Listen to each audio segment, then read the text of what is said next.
What if Naruto didn't just want to become Hokage, but became the shinobi world's judge?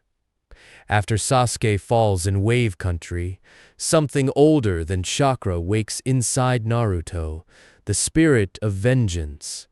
Now every corrupt ninja, war criminal, and hidden monster has one problem. Naruto can see their sins. This story is divided into 6 chapters, so grab your ramen, stay innocent, and if you enjoy the video, don't forget to like, subscribe, and share because the writer is watching. Chapter 1. The bridge where hell opens rain fell over Wave Country like the sky had given up. It did not fall gently.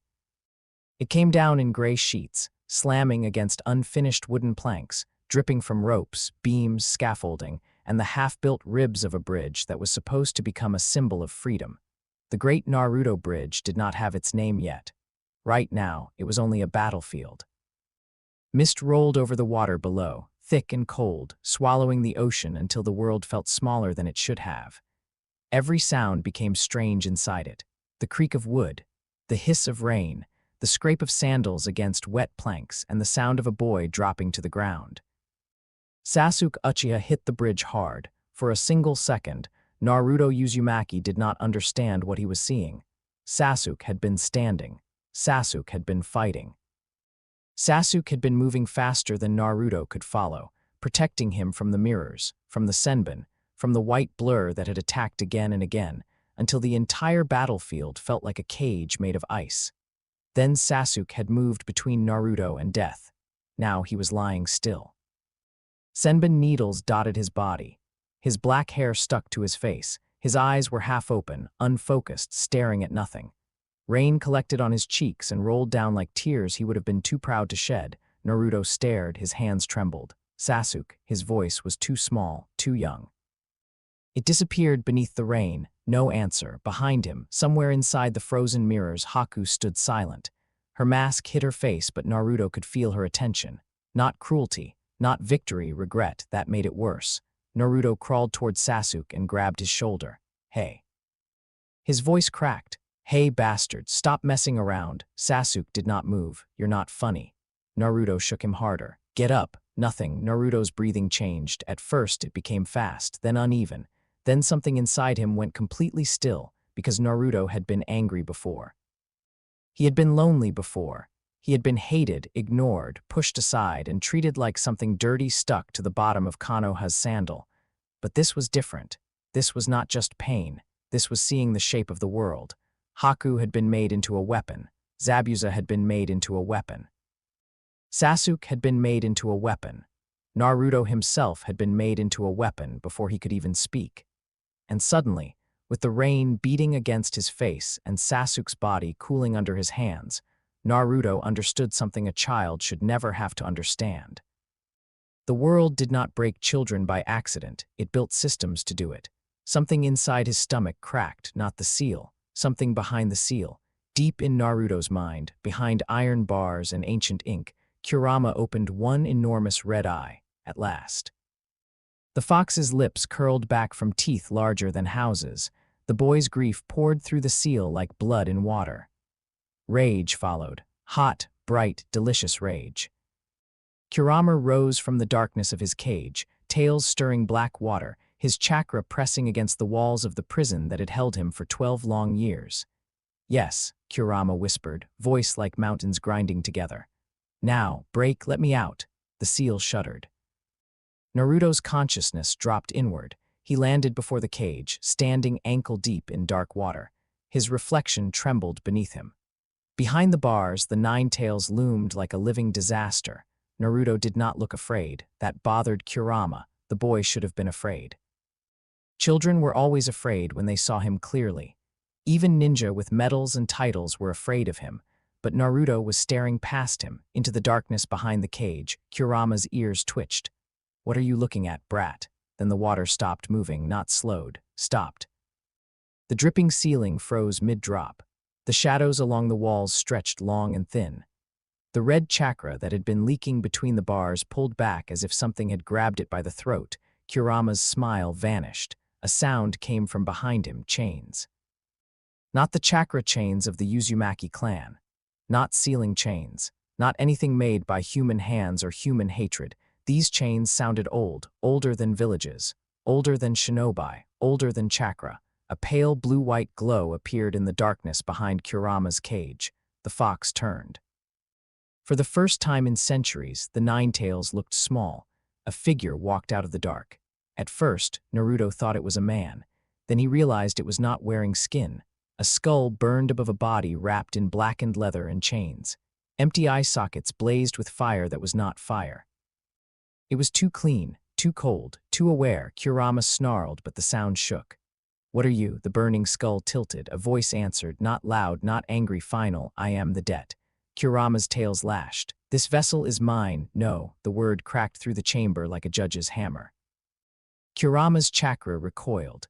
The burning figure raised one hand. Chains erupted from the water, wrapping around the bars, the floor, the walls, and then around Kurama himself.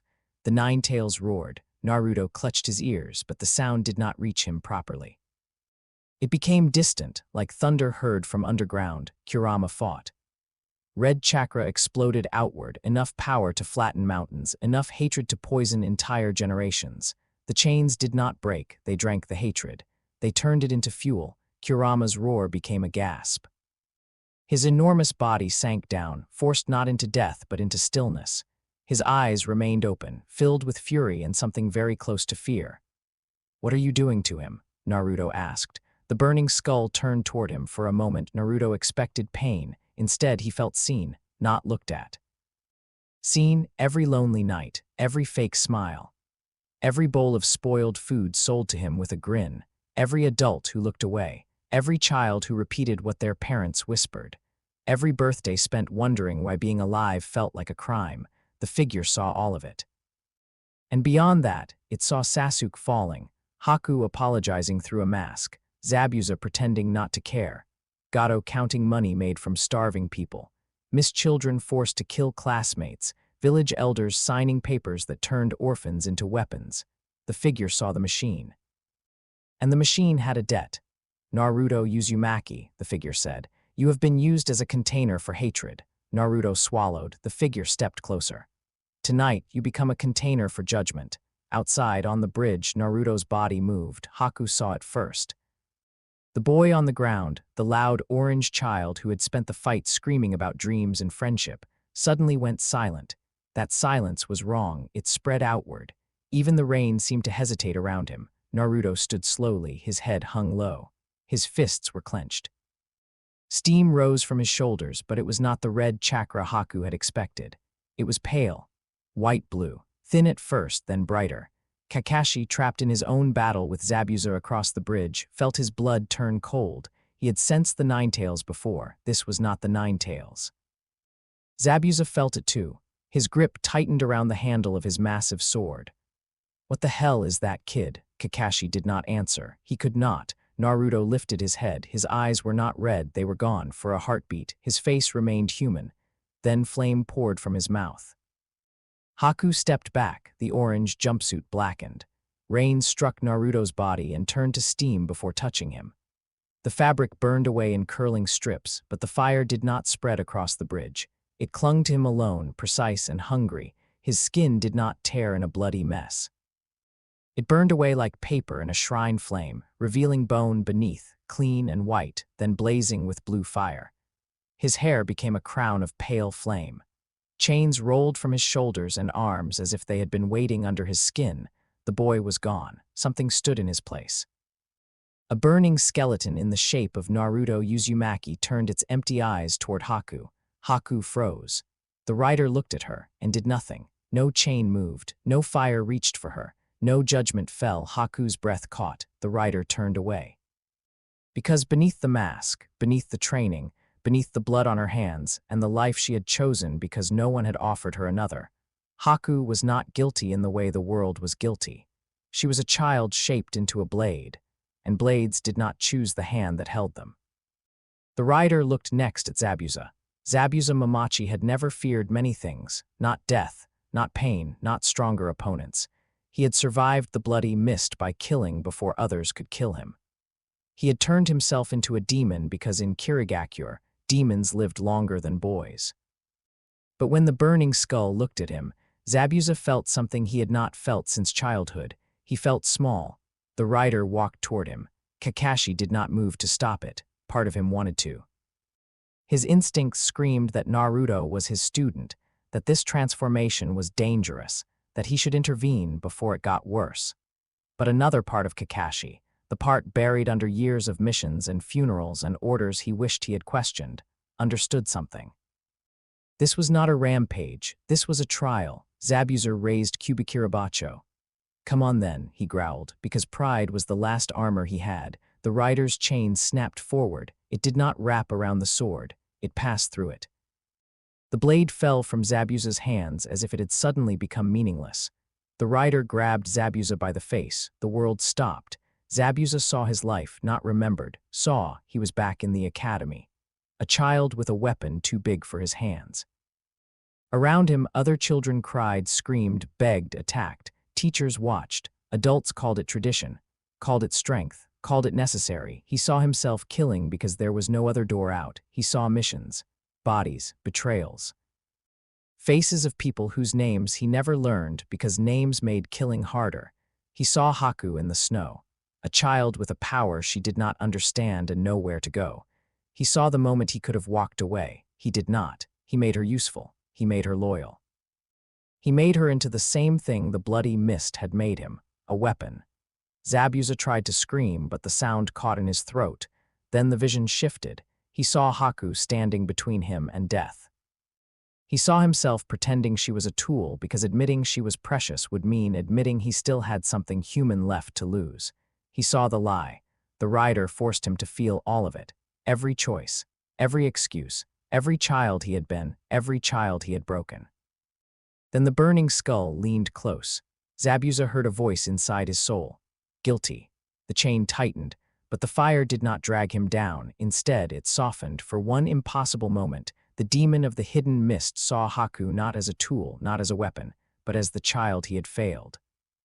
His knees hit the bridge. The rider released him. Zabuza collapsed, breathing hard, eyes wide and wet from more than rain. Kakashi watched in silence. Zabuza looked toward Haku. His voice broke. I'm sorry. Haku's mask trembled. The rider stood over him. Judgment had been passed. But not damnation. Zabuza's punishment was mercy. He would die knowing what he had done, and he would die human. Then the bridge shook. Laughter cut through the rain. Well, well, well, what a pathetic little drama. Gato's voice came from the far end of the bridge. Dozens of mercenaries emerged from the mist behind him, armed with swords, clubs, axes, and crossbows. Their boots hammered against the planks. Some laughed when they saw Zabuza kneeling. Some laughed at Haku. Some laughed because men like that laughed whenever someone else was suffering. Gato adjusted his small glasses and grinned. I paid for a demon, Zabuza, not a crying failure. No one answered. Gato's eyes moved to the burning figure in the center of the bridge. His grin twitched. What is that? The rider turned. The mercenaries stopped laughing. Every guilty soul on the bridge felt it at once. Not fear of death, fear of being known. One man dropped his sword. Another took a step back. Gato tried to recover first. Kill it. Whatever it is, kill it. The mercenaries charged because men like them were used to numbers making them brave. The rider did not charge. He raised one hand. Chains erupted from the bridge. They did not break the wood. They came through it like the bridge had always been hiding them. Pale fire wrapped around ankles, wrists, throats, weapons. Men screamed, swinging blades at chains that were not made of metal in any way their world understood. A mercenary tried to cut himself free. His sword passed through the chain and shattered. Another tried to jump into the sea. A chain caught him midair and pulled him back gently, almost politely, before dragging him down through the planks. The wood remained whole. That was the worst part. The men sank through solid bridgework as though the world had opened only for them. Their screams faded downward, not into water, but into distance. Inari, watching from far away with the villagers, saw it happen. He saw wicked men vanish through the bridge and the ocean below remain perfectly still, not even a ripple. His mother covered his eyes too late. Gato stumbled backward. No, he whispered. No, no, no. The rider walked toward him. Gato turned to run, slipped on the wet wood and fell. His cane skidded away. His glasses cracked. "Wait," he screamed. "I have money. I can pay. Whatever you are, I can pay." The rider stopped over him. Gato looked up into empty burning sockets and saw no greed there. That was when he finally understood. This was not a man. This was not a ninja. This was not something that could be bribed, threatened, hired, tricked, promoted, or bought. This was the answer to a question Gato had spent his entire life avoiding. "What do you owe?" The rider grabbed him. The Penance Stare opened. Gato saw Wave, not the country on a map, not ports, not contracts, not profit, people. He saw fishermen beaten for refusing his taxes. Mothers watering soup so children could pretend they were full. Men thrown into the sea for speaking too loudly. Workers crippled and discarded. Families ruined so his warehouses could grow larger. He saw every coin. Every coin had a face. Every face had a name. Gato screamed. The rider did not blink. There were too many lives, too many choices, too much hunger turned into wealth. Gato's soul tried to hide behind excuses, business, power. Everyone does it. The world is cruel. The fire burned through each excuse like paper. His body went still. Something darker than smoke rose from him, wrapped in a chain of pale fire, and vanished beneath the bridge. Gato's body collapsed empty. The rain continued. For a long moment, nobody moved. Then the mirrors of ice cracked. One by one, they broke apart and fell in glittering shards onto the bridge, melting into harmless water. HOOOOO walked forward slowly. Her mask was gone now. Her face was pale, young, and full of grief. She knelt beside Zabuza. The demon of the hidden mist was breathing shallowly. His strength had left him, but his eyes were clear. "HOOOOO," he said. She took his hand. "I'm here." Zabuza looked past her toward the rider. "Am I going where they went?" The rider looked at him. No, the voice was not Naruto's. It was not Kurama's. It sounded like a verdict spoken by the world itself. Zabuza exhaled. For the first time, his mouth curved into something that was not a smirk. "Good." His fingers tightened once around Haku's hand, then relaxed. Haku bowed her head. No one disturbed her. Kakashi lowered his forehead protector back over his Sharingan with a hand that was not steady. Across the bridge, Sakura had reached Sasuke. She was crying, calling his name, shaking him, begging him to wake up. Sasuke coughed. It was small, weak, but alive. Sakura froze, then sobbed harder. Naruto's burning skull turned toward them. For one terrifying second, Sakura thought the monster would approach. Instead, it stood still, watching. Inside the fire, something human flickered. Naruto, buried under judgment, buried under chains, buried under something older and heavier than anything a boy should carry. But still there, the rider looked toward Sasuke. Sasuke's eyes were barely open. He saw it, the skull, the chains, the blue-white flames. He saw the thing wearing Naruto's shape, and his first feeling was not gratitude. It was fear, not because Naruto was strong. Sasuke understood strong. He wanted strong. He chased strong like a starving dog chasing meat. This was different. This was not strength. This was consequence. And for a boy whose entire life had become a prayer for revenge, seeing revenge given a face was horrifying. The fire around Naruto began to fade. The chains withdrew into smoke. The skull dimmed, bone became skin again. Flame became breath. The impossible presence receded, leaving behind a 12-year-old boy standing barefoot on wet wood. Naruto's orange jumpsuit was gone. Only blackened scraps remained around his waist and shoulders, like the memory of clothing burned by lightning. Soot streaked his cheeks. His blonde hair was damp. His eyes were blue again. He blinked, then collapsed. Kakashi caught him before he hit the ground for a moment. Kakashi held Naruto the way one might hold a sleeping child. Then he looked at the empty bridge, at the unbroken planks, at the places where dozens of men had vanished without leaving blood, bodies, or even footprints, at Zabuza lying peaceful, at Haku crying silently, at Sasuke staring at Naruto like he no longer knew what world he had woken up in. Kakashi wanted to say something. A joke, maybe, a command. A reassurance, anything, but his mouth would not form the lie that everything was going to be fine, so he said nothing. The journey back to Konoha began 2 days later. Wave Country did not celebrate loudly. The people did not know how. Gato was gone. His men were gone. The bridge was safe. Their future had been returned to them, but everyone had seen enough to understand that they had not been saved by a hero in the normal sense. They had been saved by a warning. Tazuna tried to thank Naruto, but Naruto had been asleep most of the time, waking only in short, confused bursts. When he did wake, he remembered fragments: Sasuke falling, blue fire, a voice saying debt chains. He remembered Haku's face. He remembered Zabuza saying sorry. He did not remember Gato screaming. That was probably mercy. On the morning Team 7 left, Inari ran to the dock. He stopped in front of Naruto. For a long second, he looked like he wanted to hug him. Then he hesitated. Naruto noticed. The hesitation hurt more than he expected. Inari lowered his head. "Thank you," he said. Naruto forced a grin. It looked almost normal. "Yeah, no problem." But his voice was quieter now. On the boat, nobody spoke much. Sakura stayed close to Sasuke, though Sasuke kept looking at Naruto when he thought no one noticed. Naruto sat near the edge, staring at the gray water. Kakashi stood behind him. The copy ninja's visible eye was half-lidded, lazy as ever, but his mind was moving fast. He had seen many things: war, forbidden techniques, bloodline limits, summons, demons wearing human faces and humans wearing demon masks. But he had never seen a power that ignored chakra like chakra was a child's game. He had never seen guilt become a scent. He had never seen judgment walk. "Naruto," Kakashi said softly. Naruto did not look back. "Yeah, do you feel different?" Naruto stared at his hands. They looked normal, small.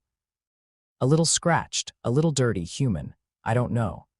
Kakashi accepted that answer. For now, far behind them, Wave Country faded into mist. The bridge remained. Workers would return to it within days. They would finish it. They would name it after the loud blonde boy who had helped save their country. But those who had been there would remember the truth. The bridge had not been born from hope alone. It had been baptized in judgment. When Team 7 reached Konoha, dawn was just beginning to touch the village walls. The gates opened. Kotsu and Izumo were on duty. They had seen Team 7 leave as Genin escorting a bridge builder. They watched them return like survivors of a war no mission report would properly explain. Sakura looked exhausted. Sasuke moved stiffly, one hand near his side, face unreadable.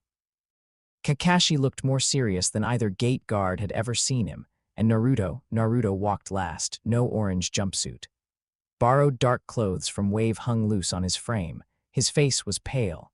His eyes were tired. Kotsu opened his mouth to make some casual comment, then Naruto looked at him.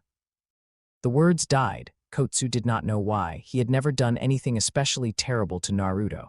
Not compared to others, he had only ignored things, laughed sometimes, looked away when shopkeepers overcharged the boy, treated him like village gossip wearing skin, small things, harmless things.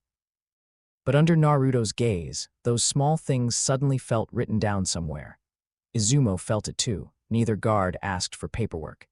Team 7 passed through the gates. In the Hokage Tower, Hiruzen Sarutobi set down his pipe before the knock came. He did not know why his hand was shaking. He had felt the Nine Tails chakra before.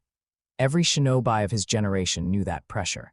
It was disaster given form, but what approached his office now was colder, older. It felt like standing before a ledger that had finally been opened. Kakashi entered first. His report was brief. Too brief. Hiruzen listened without interrupting. When Kakashi reached the part about Naruto's transformation, he did not embellish, he did not speculate. He simply described what he had seen: blue-white fire, chains, Gato's men taken, Zabuza judged, Haku spared, the Nine Tails absent. Hiruzen's face aged 10 years during the report. At last he asked, "And Naruto?" Kakashi looked toward the window. Outside, on a rooftop across from the tower, Naruto sat alone with his knees pulled to his chest, watching the village wake up. "He's still Naruto," Kakashi said. Then after a pause, he added, "But he is not alone anymore." Deep beneath the Hokage Tower, in a sealed vault few living people knew existed, an old scroll lay inside a stone box. It was a Senju heirloom, older than the village, older than the title of Hokage. On its surface was written a warning in ink that had never faded. When vengeance wears the innocent, the age of hidden sins ends. For decades, the scroll had done nothing. Now, as sunlight touched Konoha's rooftops, the edges of the scroll began to smoke, not red, not orange, white, blue. And somewhere inside Naruto Uzumaki's soul, behind a seal that was no longer only a seal, Kurama slept in chains. Zarathos watched. The shinobi world breathed in. For the first time in centuries, it felt the weight of its own sins breathing back. End of Chapter 1, Chapter 2. The stare that Konoha earned continuing from the uploaded 6-chapter outline and story Bible. Konoha looked peaceful at dawn. That was the lie it told best. Golden light spilled over the Hokage monument, brushing the carved faces of men who had shaped history with blood on their hands and slogans on their tongues. Smoke rose from breakfast fires. Shopkeepers lifted shutters. Academy students dragged their feet through the streets, complaining about early training and homework. Birds crossed the pale sky above red rooftops. To anyone else, it was just another morning in the Hidden Leaf. To Naruto Uzumaki, the village smelled like old guilt. He stood on the roof of his apartment building, barefoot, wearing borrowed dark clothes that still did not feel like his. The wind moved through his blonde hair. Below, the village woke up around him as if nothing had changed, but everything had changed. People still looked away when they noticed him. Only now they looked away faster. A fruit vendor who had once refused to sell him apples dropped one from shaking fingers when Naruto passed his stall. A mother pulled her child closer, then looked ashamed of herself for doing it. Two Chunin stopped talking when he entered their street, their words dying like candles in rain. Naruto noticed all of it. Before Wave, it would have made him angry. He would have grinned too loudly, shouted something stupid, pretended he did not care. Now he only felt tired. Because somewhere behind his ribs, something watched with him, not controlling, not speaking, just watching, and the village knew, not with their minds, not yet. But their souls knew a judge had walked through their gates. Inside the Hokage Tower, Hiruzen Sarutobi had not slept. Kakashi's report lay on his desk, written in clean mission language that failed completely to contain what it described: transformation event, unknown entity, blue-white flame, chains, targets selected by unknown moral criteria, subject did not harm non-combatants. Kyuubi chakra absent during manifestation. Hiruzen read the same lines again and again. Kyuubi chakra absent, that was impossible, and yet Kakashi Hatake did not make mistakes with chakra signatures. If Kakashi said the Ninetales had not been the source, then the Ninetales had not been the source. Something else was inside Naruto, something older. The old scroll from the vault now sat on Hiruzen's desk. Its edges were burned black, not completely destroyed but marked. Woken. Hiruzen had read the warning 5 times: when vengeance wears the innocent, the age of hidden sins ends. He wished, not for the first time, that his teachers had left behind fewer riddles and more answers. A knock came. Enter. Kakashi stepped inside. The copy ninja looked as careless as ever from a distance. Slouched posture, one hand in his pocket, mask in place. Forehead protector angled over one eye, but Hiruzen had known Kakashi since he was a child. The man was shaken. "Where is Naruto?" Hiruzen asked. "Watching the village," Kakashi said. "Is he stable?" Kakashi was quiet for a moment. "That depends on what you mean by stable." Hiruzen's fingers tightened around his pipe. "I mean, is he a threat?" Kakashi's visible eye sharpened. To whom? The room went silent. That was the problem. Naruto was not destroying randomly. He was not attacking civilians. He was not acting like a Jinchuriki losing control. He was choosing. Or the thing inside him was choosing through him, and every choice so far had been correct enough to terrify everyone. Hiruzen leaned back. "Kakashi." "Yes, Lord Hokage." "Has Naruto said anything?" "Not much." "And the entity?" Kakashi shook his head. "Nothing directly, but Naruto dreams." Hiruzen looked up. Kakashi continued, voice lower. "He says he hears names." A chill moved through the room. "What names?" Kakashi did not answer immediately. Then he said, "Koharu, Hamura, Danzo." Hiruzen closed his eyes. For a moment, he was no longer the third Hokage. He was an old man who had survived too long, compromised too often, forgiven himself too easily. "Kakashi," he said quietly, "find Naruto." Kakashi did not move. Hiruzen opened his eyes. "That is an order." "No," Kakashi said. The word landed hard. Hiruzen stared at him. Kakashi's voice remained calm. "If Naruto is walking toward them because of what they did, then sending me to stop him means asking me to protect the architects from the consequences. They are elders of Konoha. They approved the Uchiha solution." Hiruzen flinched. Kakashi had never said it aloud before, not in that room, not with that much ice in his voice. Careful, Hiruzen warned softly. Kakashi's visible eye did not blink. I have been careful my entire life, Lord Third. I was careful when my father died under the weight of village opinion. I was careful when Obito died. I was careful when Rin died by my hand because that was what the mission demanded. I was careful when Minato-sensei's son was left alone in an apartment and told to smile through it. His voice did not rise, that made it worse. I am done being careful with the truth.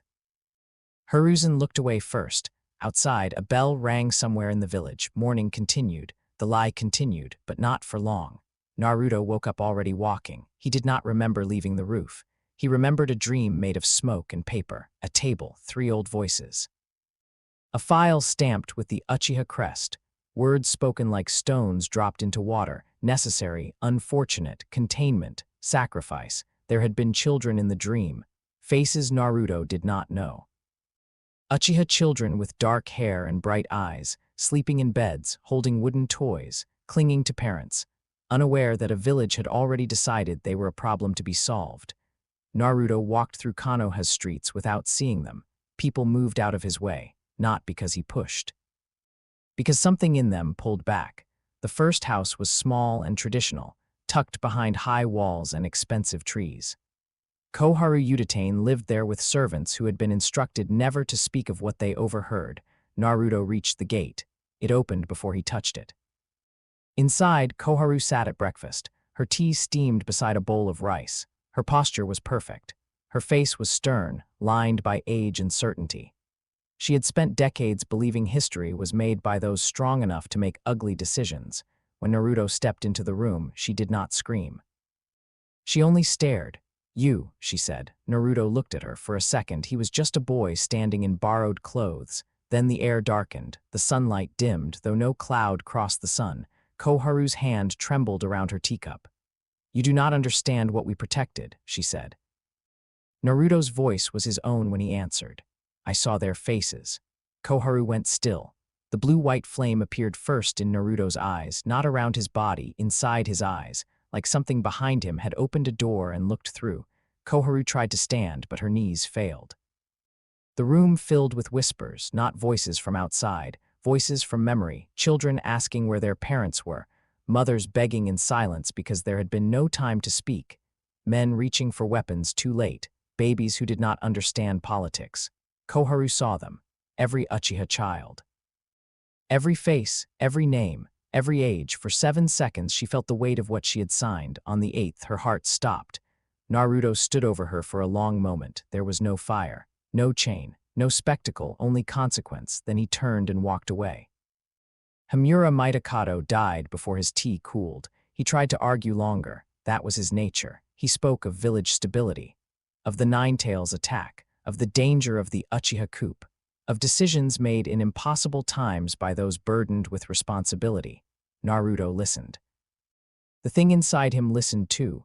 Then Himura saw the same faces, not as numbers, not as clan assets, not as risk factors, as people. His last word was not a defense. It was a name, a little girl whose academy file he had once marked for observation. He had forgotten her. The stare had not. By mid-morning, Konoha knew something had happened. No announcement was made. No alarm sounded, but shinobi moved quickly across rooftops. Anbu appeared and disappeared near the elder compounds. Civilians whispered in markets. Academy teachers sent children home early without explaining why. Naruto kept walking toward the root beneath the tree.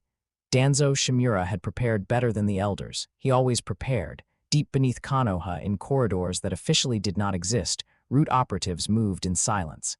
Masks covered their faces. Seals covered their tongues. Orders covered what remained of their souls. Danzo stood in the central chamber, one hand resting on his cane. He had known this day might come, not this exact form, perhaps. Not a burning skeleton wearing the Jinchuriki's skin. But Danzo had always believed that weapons eventually turned toward the hand that held them. That was why good handlers removed choice early. Naruto had been allowed too much choice. A mistake, a preventable one. The chamber doors opened. Naruto walked in alone.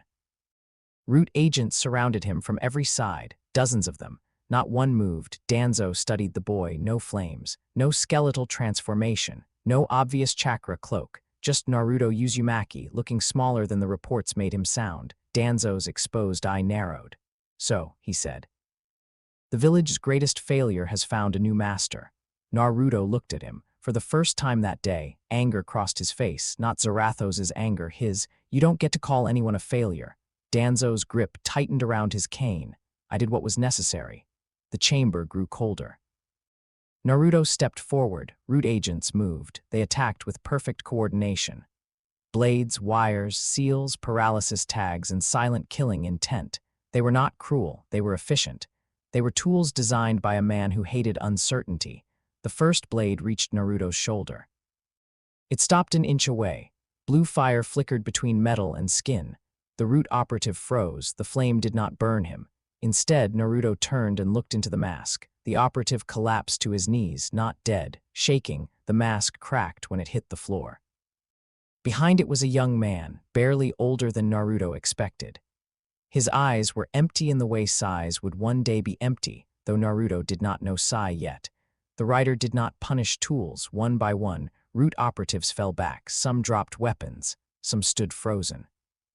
Some began to cry without knowing how. The seals on their tongues burned away, not with pain but with release. For the first time in years, several of them spoke their own names. Danzo watched this with disgust. "You weakened them." Naruto's skin began to smoke. "No," he said, "you hollowed them out." The transformation came slower this time, more controlled. The borrowed clothes blackened but did not vanish completely. Fire crawled along Naruto's arms like veins of lightning. His face burned away into the skull, but his posture remained human. Chains uncoiled from his back and struck the floor, hissing against stone. Danzo removed the bandage from his right eye, Sharingan. Then he opened the bindings along his arm. More eyes, stolen eyes, dead eyes. Each one blinked awake in flesh that was never meant to hold them. The rider stared. For the first time, the fire around him roared. Danzo activated Izanagi before the stare began. Reality bent for chakra. It was a miracle. A forbidden Uchiha technique that could turn death into illusion and illusion into survival. A stolen escape hatch built from stolen eyes. Danzo had used it before. He trusted it. The rider reached out and grabbed him by the face. Izanagi triggered, and failed, not because it was weak, because it was aimed at the wrong world. Izanagi rewrote chakra reality. The stare judged soul reality. Danzo's eye went blind. Then the next. Then the next. Not one saved him. Instead, every Sharingan in his arm became a window. The stare entered through all of them at once. Danzo did not see one life. He saw a village of ghosts. The Uchiha he had ordered watched. The root children he had erased watched. The enemies he had assassinated under peace banners watched. The allies he had sacrificed watched. The orphans he had trained to feel nothing watched. Shisui Uchiha stood among them, one eye missing, face calm and impossibly sad. Danzo tried to speak. His mouth opened. Words came out, but they were not strategy, not justification. Names, so many names, some he had not spoken in decades, some he had never bothered to learn, yet somehow knew now. The root chamber listened. For nearly 2 minutes, Danzo Shimura stood in judgment. No one interrupted, no one could. When it ended, the chains around him tightened. Danzo looked at Naruto one last time. There was no apology in his eyes. Only rage that the world had dared to hold him accountable. That was enough. The chains pulled once. Danzo was gone, not dead in the way shinobi understood death. Gone. The stolen Sharingan in his arm turned to ash. The chamber went silent. The root operatives remained kneeling. Naruto's fire dimmed. His skull became a face again. He swayed. A hand caught his shoulder. Naruto turned sharply. Sasuke stood beside him, pale, tense, eyes wide. He had followed the rumors, followed the Anbu movements, followed the pull in his chest that had told him if he did not arrive soon, something important would be taken from him forever. He was right. Danzo was gone. The man who had helped destroy his clan had died without Sasuke's blade ever touching him. Sasuke stared at the empty space. His whole body trembled. For years, revenge had been simple. Itachi, kill Itachi. Then maybe the pain would become quiet. But now the world was changing too fast. The truth was larger than Itachi. The guilt had roots in Konoha itself. And Naruto, Loud, foolish, annoying Naruto had walked into the darkness beneath the village and done what Sasuke had dreamed of doing. He had delivered judgment, and Sasuke felt no satisfaction. That terrified him more than anything. Naruto looked at him carefully. Sasuke's jaw tightened. Don't. Naruto stopped. Sasuke's eyes remained fixed on the floor. I wanted to do it. Naruto said nothing. I wanted him to know it was me. His voice was low, almost empty. I wanted to be the last thing he saw. Naruto swallowed. Sasuke finally looked at him. There was no hatred there, not yet, only confusion so deep it looked like grief. But when I saw it, Sasuke whispered. When I saw what happened to him, he looked away. I don't know who I am if revenge isn't mine anymore. That sentence hurt Naruto more than an insult would have, because he understood it, not perfectly. Not like Sasuke did, but he understood what it meant to build yourself around one dream because the alternative was admitting you had nothing. Naruto had wanted Hokage that way once. Maybe he still did. Maybe he wanted it less now because some part of him already knew the village would never put a judge in the chair. Sasuke turned and walked away. Naruto did not follow. Some exits needed silence. Above ground, Konoha trembled without making a sound. The official announcement came at noon. Elders Koharu Utatane and Himura Mitokado had passed due to sudden heart failure. Danzo Shimura was missing following an unauthorized root mobilization. Root itself was dissolved by emergency Hokage order, pending investigation. No one believed the announcement completely. Everyone believed enough of it to be afraid. Hiruzen Sarutobi resigned before sunset. The resignation scroll sat on his desk beside the burned Senju heirloom. His handwriting was steady, but his eyes were not. When Naruto entered the office, Hiruzen was alone. For a while, neither spoke. Then Hiruzen said, I failed you. Naruto's hands curled into fists. He had imagined hearing those words 100 times, 1,000. In louder versions, he screamed. In crueler versions, he laughed. In childish versions, he forgave immediately because that was what good people were supposed to do. Now that the words were real, Naruto felt nothing simple. You knew, he said. Hiruzen closed his eyes. Yes, about the village. Yes, about Danzo. A longer pause. Yes, Naruto's throat tightened. About me being alone. Hiruzen opened his eyes. That one hurt him most. Good. Yes, the old man said. The room chilled. For a breath, blue fire flickered around Naruto's fingers. Hiruzen did not move. No guards entered. No Anbu appeared. The third Hokage sat behind his desk and waited for judgment. The stare did not come. Naruto's fire faded. Why? Naruto asked. Hiruzen's voice was very old when he answered.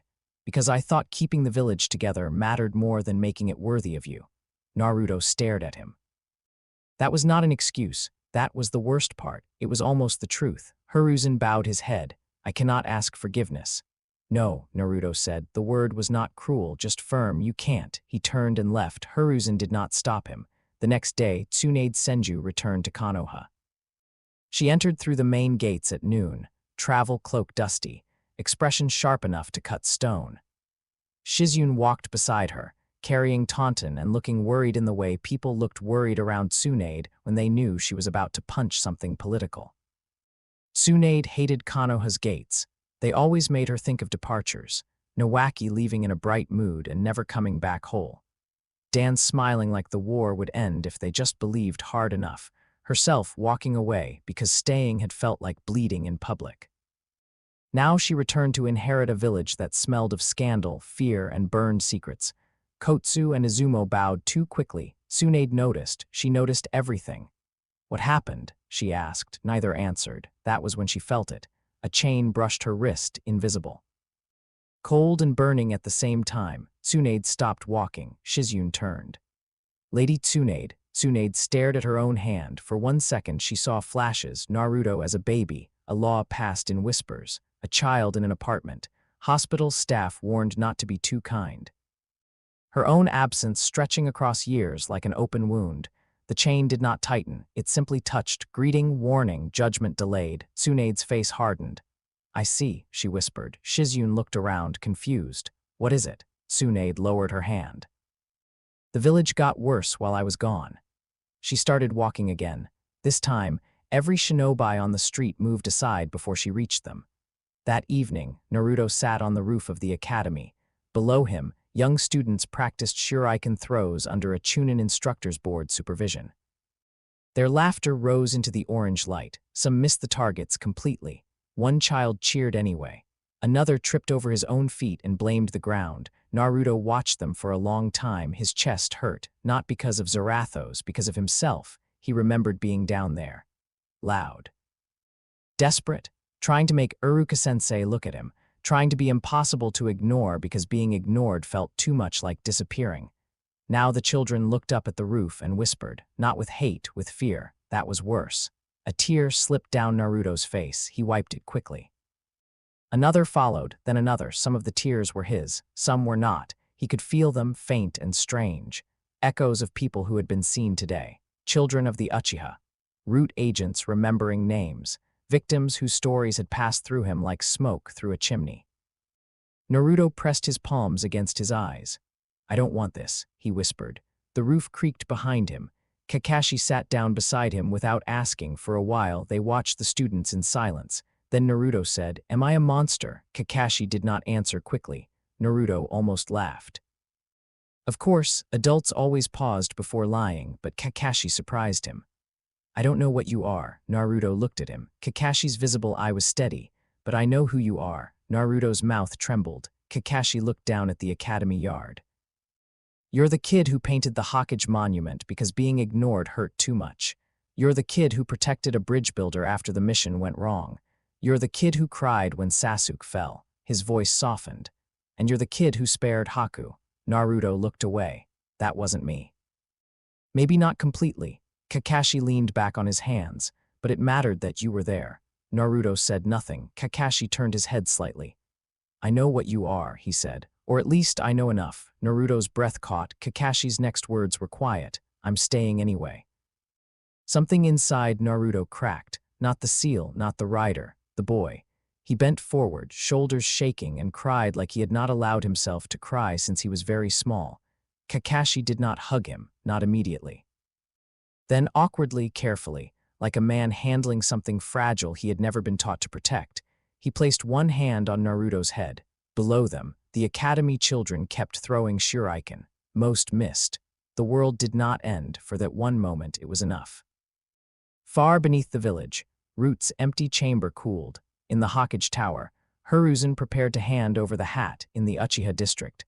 Sasuke stood alone in the street where ghosts had begun to feel less like fuel and more like questions. At the gates, Tsunade looked toward the Hokage monument and made a silent promise that this village would never again hide behind the word necessary without someone paying the cost. And inside Naruto Uzumaki, behind the seal that had become a doorway, Zarathos watched Konoha breathe. The village had been judged, not destroyed, not forgiven, judged. That was worse for the guilty and better for everyone else. Because destruction ends a story, judgment begins one. That night, for the first time in generations, the powerful of Konoha locked their doors not because enemies waited outside the walls, but because justice might already be inside with them. And on Naruto's wrist, invisible beneath his sleeve, the faint outline of a chain glowed blue-white before fading into skin. The spirit of vengeance had tasted Konoha. It had not found the meal finished, only the first course. End of Chapter 2, Chapter 3, The Roaming Judge, continuing from your uploaded story Bible and 6-chapter outline. 3 months passed after Konoha learned to fear silence. The village did not collapse. That surprised many people. For years, Konoha had survived on controlled secrets. Small lies. Old compromises. Mission reports polished until blood looked like duty. Children were taught that the will of fire meant protecting the village, but nobody explained what happened when the village needed protection from itself. Then the elders died. Danzo vanished. Root was broken open like a sealed tomb, and what crawled out of it was not an enemy army, but paperwork, names, stolen children, missing files, and living shinobi who did not know how to be people anymore. Tsunade Senju became the 5th Hokage in a village that felt like it had been caught with blood under its fingernails. She hated every second of it, her office filled with reports faster than she could read them. Clan heads wanted reassurance, civilians wanted explanations, shinobi wanted orders. The daimyo wanted confidence. Former route operatives needed medical care, therapy, supervision, and identities that were not mission numbers. And Naruto Uzumaki needed something nobody in Konoha knew how to give him: space. Not a cell, not a seal, not a handler, space. So Tsunade gave it to him. Officially, Naruto was placed on indefinite medical leave following trauma sustained during a high-risk mission. Unofficially, he stopped sleeping in the village. At first, he slept on rooftops, then in training grounds, then in the trees beyond the walls. Eventually, he stopped coming back before sunrise. The gate guards learned not to ask questions. Kotsu and Izumo still stood watch like always, but now their morning routine included seeing Naruto walk out through the gates without papers, escort, or destination. The first time, Kotsu had raised a hand. "Naruto, wait. You need." Naruto had looked at him, not with fire, not with anger, just looked. Kotsu remembered every time he had laughed at the boy's failed pranks, every time he had ignored the hunger in Naruto's eyes, every time he had repeated, "Demon brat," in private, but told himself it did not count because Naruto never heard him. His hand lowered. "Never mind," he said. Naruto walked out. The next morning, Izumo opened the gate before Naruto reached it. By the third week, neither guard spoke unless Naruto did first. He rarely did. Naruto traveled because standing still made the voices louder. Not voices exactly, impressions, names, places. Sins did not speak the way people spoke. They pulled. A corrupt official in the land of rivers felt like rust in the back of Naruto's throat. A warlord hiding behind hired samurai smelled like old smoke and wet iron. A caravan leader who sold children under false adoption contracts made Naruto's hands itch until blue-white sparks danced under his fingernails. He did not hunt. That was what he told himself. Hunters enjoyed the chase. Naruto walked until guilt found him. Then judgment followed. The first public story came from a farming village near the border of the land of rivers. The village had no name on most maps. It was too small to matter to the great nations, which meant it was exactly the sort of place powerful men loved to exploit. A local lord controlled the river crossing, the grain storage, the tax records, and the hired thugs who enforced all three. For years, the lord had bled the village slowly enough that nobody important noticed. A little extra tax here, a missing son there, a daughter taken as service in the estate, a farmer beaten for hiding rice, a widow evicted during winter because grief was not a legal exemption. The villagers endured it because endurance was what small people were taught to call survival. Naruto arrived at sunset. He wore a plain black cloak over simple clothes. His forehead protector was missing. He carried no visible weapon. To the villagers, he looked like a strange young traveler with tired blue eyes and dust on his sandals. An old woman offered him soup. Naruto accepted. He sat outside her house with a wooden bowl in both hands, watching children play with a ball made from tied cloth. They were too thin, too quiet. They laughed carefully, like laughter itself might be taxed. The old woman sat beside him. "You're a ninja?" she asked. Naruto looked down at his soup. "Sometimes. That's a strange answer." "Yeah." She studied him for a moment, then looked toward the hill where the lord's estate sat behind stone walls and lanterns. "You should leave before night." Naruto followed her gaze. "Why?" "Because men come at night." Naruto's fingers tightened around the bowl. Inside him, something opened one burning eye. "What men?" The old woman did not answer. She did not need to. That night, 7 men came down from the estate laughing. They did not return. No one saw exactly what happened. One moment, the street was full of drunken voices and torchlight. The next, the torches burned blue. Chains no one could properly describe wrapped around ankles and wrists. The men screamed, but not in pain from wounds anyone could see. They screamed names. They screamed apologies to people long dead. They screamed for mothers who would have been ashamed to claim them. Then the street was empty. The bridge planks, dirt road, and house walls remained untouched. In the morning, the lord woke in his estate with an invisible chain around his throat. His servants found him at breakfast, frozen in his chair, staring at something beyond the room. His eyes moved wildly. His hands clawed at his neck, though nothing was there. Naruto stood across from him, human-faced and silent. The lord tried threats first, then money, then titles, then tears. The stare did not open fully. Naruto could feel it could have. Zarathos wanted it. The Lord had enough guilt for a proper burning, but the old woman stood outside the estate gates with half the village behind her. Naruto realized something important then. Not every judgment needed spectacle. Fear could free people, but sometimes seeing a tyrant made small did more than watching him vanish, so Naruto let the chain tighten just enough. The Lord saw every hungry winter he had caused, every family split, every child sold, every grave dug early. His heart failed before noon. The villagers buried him outside the estate walls without ceremony. By sunset, they had opened the grain stores. No one thanked Naruto directly.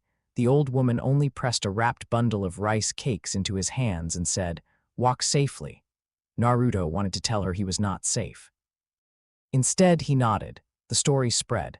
Not accurately. Stories never did. In one version, Naruto had burned the Lord's estate to ash. In another, he had summoned a demon horse and trampled 50 soldiers. In another, he had simply pointed at the Lord and asked one question so terrible the man died answering it. That version became the most popular, because people liked to imagine justice could be quiet. The hidden villages noticed. Kumo sent a hunter squad first, 4 elite shinobi. Fast, disciplined, professional. Their orders were to observe, assess, and, if possible, capture the wandering Konoha asset before he destabilized regional authority.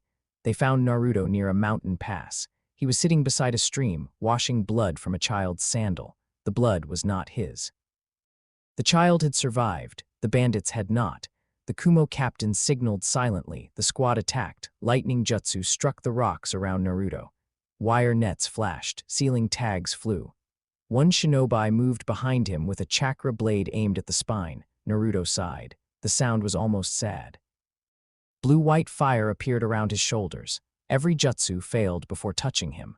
Lightning bent away like frightened snakes. The wire net burned without heat.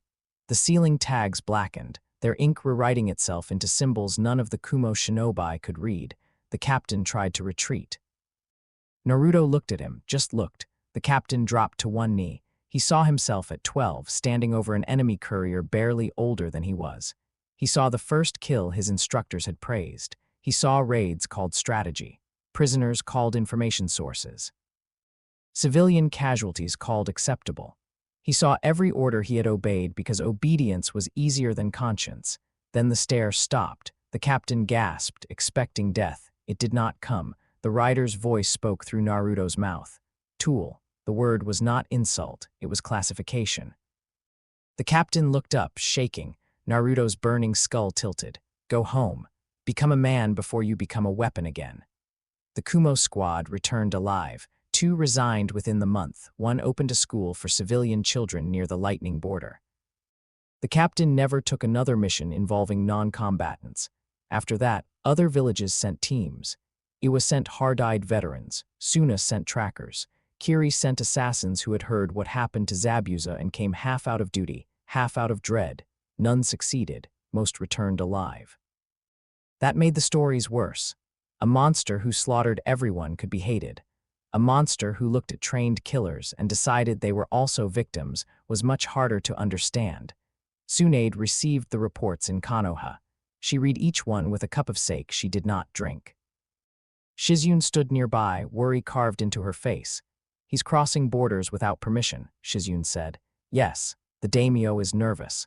The daimyo should try being innocent, it might calm him, Lady Tsunade. Tsunade rubbed her eyes. She had tried sending messages. Naruto answered some. Short notes, I'm alive, not hurt, don't send anyone. Sorry, that last one bothered her most. Sorry, as if he were the problem. As if the world had not spent 12 years turning him into a container and then acted shocked when something answered from inside it. Do we declare him missing Nin? Shizune asked carefully. Tsunade looked at her. The air in the office dropped 10 degrees. Shizune immediately regretted the question. No, Tsunade said, but politically, no. Tsunade stood and walked to the window. From there, she could see the Hokage monument. Her grandfather's stone face watched the village with frozen confidence. Hashirama had dreamed of children not needing to die in wars. Konoha had turned his dream into an army with schools. No, she repeated, quieter. We do not brand the boy we failed as a traitor because he started punishing the crimes we ignored. Shizune lowered her gaze. What do we do then? Tsunade's hand touched her wrist. Sometimes she still felt the chain there, invisible, waiting. We build a village that does not deserve him coming back angry. Naruto's only peaceful place was Wave. He returned there when the guilt became too loud. The first time he came back, Inari saw him before anyone else. Naruto stood at the edge of the completed bridge, looking at the name carved into the sign, the Great Naruto Bridge. He stared at it for so long that Inari, now 13 and trying very hard to look older than he was, finally walked up beside him. "You hate it?" Inari asked. Naruto blinked. "What?" "The name." Naruto looked back at the sign. "I don't know. That means yes." "No, it's just." Naruto scratched the back of his head, and for a moment he looked almost like the old Naruto. "It feels weird," Inari shrugged. "Good. Heroes should feel weird about bridges named after them." Naruto flinched slightly at the word hero. Inari noticed. He did not correct himself. Instead, he nodded toward a small memorial near the bridge railing. It was simple. No statue, no grand carving, just a smooth stone with 3 marks, a sword, a mask, and a spiral. Naruto understood the sword. Zabuza, he understood the mask. Haku, he looked at the spiral. Inari's voice softened. "That one is not exactly you." Naruto looked at him. "It is for the moment," Inari said. When everything changed, Naruto did not know what to say to that. Wave did not worship him. That was why he kept coming back. The villagers did not kneel. They did not cheer. They did not ask him to solve every argument, bless every child, or burn every thief. They let him sit on the bridge and watch the sea. Sometimes Tezuna brought him tea. Sometimes Tsunami packed food and pretended she had made too much.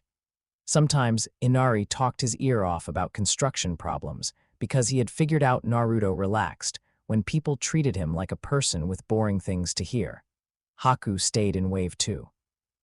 After Zabuza's death, Haku had nowhere else to go. The village had taken her in cautiously at first, then naturally. She helped build, helped heal, helped teach children how to move quietly through snow and mist, though there was little snow and less need for silence. Naruto found her one evening standing by the memorial. For a long time, neither spoke. Then Haku said, "You spared me." Naruto leaned against the railing. "I think it spared you." Haku looked at him. Naruto tapped his chest. "The thing inside me. Do you believe it was wrong?" "No."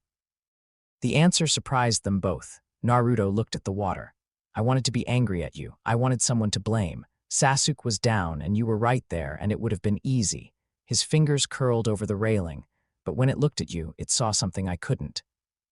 Or maybe something I didn't want to see." Haku's eyes lowered. "A tool." Naruto nodded slowly. "Yeah." Haku smiled sadly. "Tools can still cut, I know." The sea wind moved between them. Haku looked at the memorial. "Zabuza-sama apologized before he died. I remember. That was your doing." Naruto shook his head. "No, that was his." Haku's expression shifted, fragile and grateful. Naruto did not stay long after that. Peace felt good in small amounts. Too much of it made him feel like he was stealing something. The Akatsuki noticed the pattern before the villages did. Pain stood in the high tower of Aimgakure, rain crawling down the glass like endless tears. Around him, the holographic projections of the Akatsuki flickered. Kasama laughed first. "So the Kyuubi brat is wandering around playing executioner. Sounds convenient. We grab him away from Konoha, skip the village defenses, and go home early." Itachi Uchiha said nothing. Pain's Rinnegan did not blink. "It is not the Nine Tails." That silenced some of the room. Deidara clicked his tongue. "What does that mean?" "Yeah, it means," Pain said, "that the reports describe a power outside the expected Biju framework." Hidden grinned. "Good, I was getting bored." Kakuzu glanced at him. "You are always bored unless something is bleeding. That's called having standards." Pain ignored them. "Itachi." Kasama's grin widened. Itachi's eyes remained unreadable. "You will investigate. Do not engage unless necessary. Confirm whether the Jinchuriki remains viable for extraction." Kasama rested Samehada over his shoulder. "And if he attacks?" Pain's answer came after a pause. "Survive." That made Kasama laugh harder. Itachi did not laugh after the meeting ended. Kasama looked sideways at his partner. "You're quiet." "I am often quiet, quieter than usual." Itachi walked beneath the endless rain. The droplets slid from his cloak. "I've heard reports from Konoha about the elders." "Yes."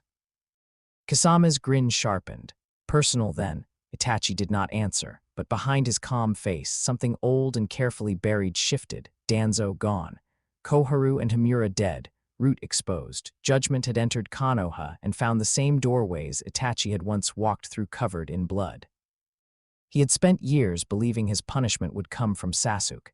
Now he wondered whether punishment had changed direction. They found Naruto 3 nights later in a former Kiri border village. The village sat in a valley of black trees and old mist. Its people had suffered under a smuggler warlord who trafficked weapons, medicine, and children through routes left over from the bloody mist era. By the time Itachi and Kasama arrived, the warlord was already judged. His fortress stood intact. His guards sat outside, alive but shaking, their weapons piled in front of them. Several had carved their own names into their armor, as if terrified they might forget them again. Naruto stood in the courtyard. The rider was not fully manifested, not yet. Blue-white fire curled around his hands. His cloak moved in a wind that did not touch anyone else. His eyes glowed faintly. Kasama stepped forward, delighted. "Well," he said, "you look less impressive than the stories." Naruto turned. His gaze passed over Kasama and settled on Samehada. The sword twitched. Kasama felt it. That had never happened before. Samehada loved chakra. It lived for it, craved it, sang for it in ugly, hungry vibrations only Kasama could properly understand. Now the sword was afraid. Kasama's grin faltered. Itachi noticed. "Naruto Uzumaki," Itachi said calmly. Naruto's eyes moved to him. For a second, something in the air sharpened. Uchiha. The name echoed inside Naruto's bones, not because Sasuke had spoken it, because the dead had. Itachi felt the pressure immediately. His Sharingan activated on instinct, 3 Tamo spinning into red, a mistake. The world around him deepened. Naruto's eyes flashed. The thing inside Naruto noticed the Sharingan. Itachi's breath stopped for half a second. He felt, not saw, a door begin to open. Kasame attacked before it could. Enough staring. Samehada swung down with monstrous force. Naruto did not dodge. The blade bit into his shoulder. Or tried to. Samehada's scales opened wide to drink chakra. There was none, not the kind it knew. Instead, the sword swallowed hellfire. The reaction was immediate. Samehada screamed, not a metal sound, not an animal sound, a soul sound. Cracks burst along its length, glowing blue-white from within. Kasama's eyes widened as feedback tore through the bond between wielder and blade. For the first time since he had taken the sword, Kasama felt Samehada trying to escape him. "What did you do?" he snarled. Naruto's face burned away into the skull. "I judged what fed on others." Samehada shattered. Pieces of the living blade hit the ground, smoking. Each fragment twitched once, then went still. Kasama staggered. The loss hit him like a limb torn from his spirit. Chakra surged wildly through his coils, then chains came up from beneath him. He slashed at them with a water blade. The water evaporated into steam before touching the links. Kasama formed hand seals. A massive wave rose behind him, crashing toward Naruto with enough force to crush stone. The rider walked through it. The water did not part. It simply failed to matter. Kasama's grin returned, but now it was strained. "Now that is interesting." The rider pointed. The chains tightened around Kasama's arms and legs. For the first time, the monster of the hidden mist looked into the eyes of something more monstrous than himself. The stare opened. Kasama saw bodies floating in dark water, comrades killed to protect secrets, enemies butchered because orders demanded it, allies betrayed because loyalty to a system had replaced loyalty to people. He saw himself becoming a sword because swords did not have to ask why they were swung.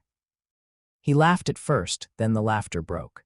"What was I supposed to be?" he whispered. The rider gave no answer. Some questions were not defenses, they were evidence. The chains pulled Kasama down through the courtyard stones. Itachi did not move. He could have tried to save him, perhaps.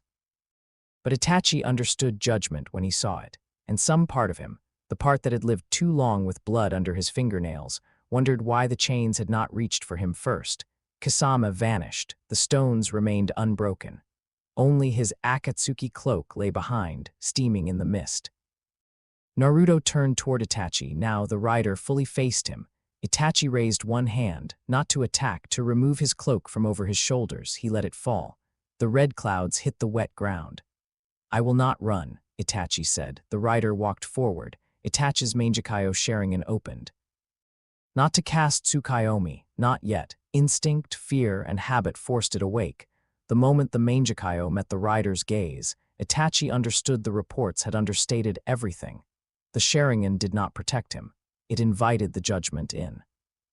The stare touched the edge of his eye, and suddenly Itachi felt the massacre rising, not memory, presence, his mother turning around before death, his father accepting the blade, children sleeping, Sasuke's scream, blood on walls, the smell of tatami mats and iron. Itachi's knees nearly buckled. Then something changed, the moonlight dimmed. A shadow crossed the moon, not total darkness, partial, quiet, unannounced, the kind of eclipse only careful astronomers, old gods and spirits of vengeance noticed. The rider stopped, its skull tilted upward. For the first time, Itachi saw hesitation. No, not hesitation, recognition of law, ancient law. The blue flames around Naruto flickered lower, the chains slackened, the stare withdrew. Itachi breathed once, slowly, painfully. The rider stepped closer until they stood only an arm's length apart.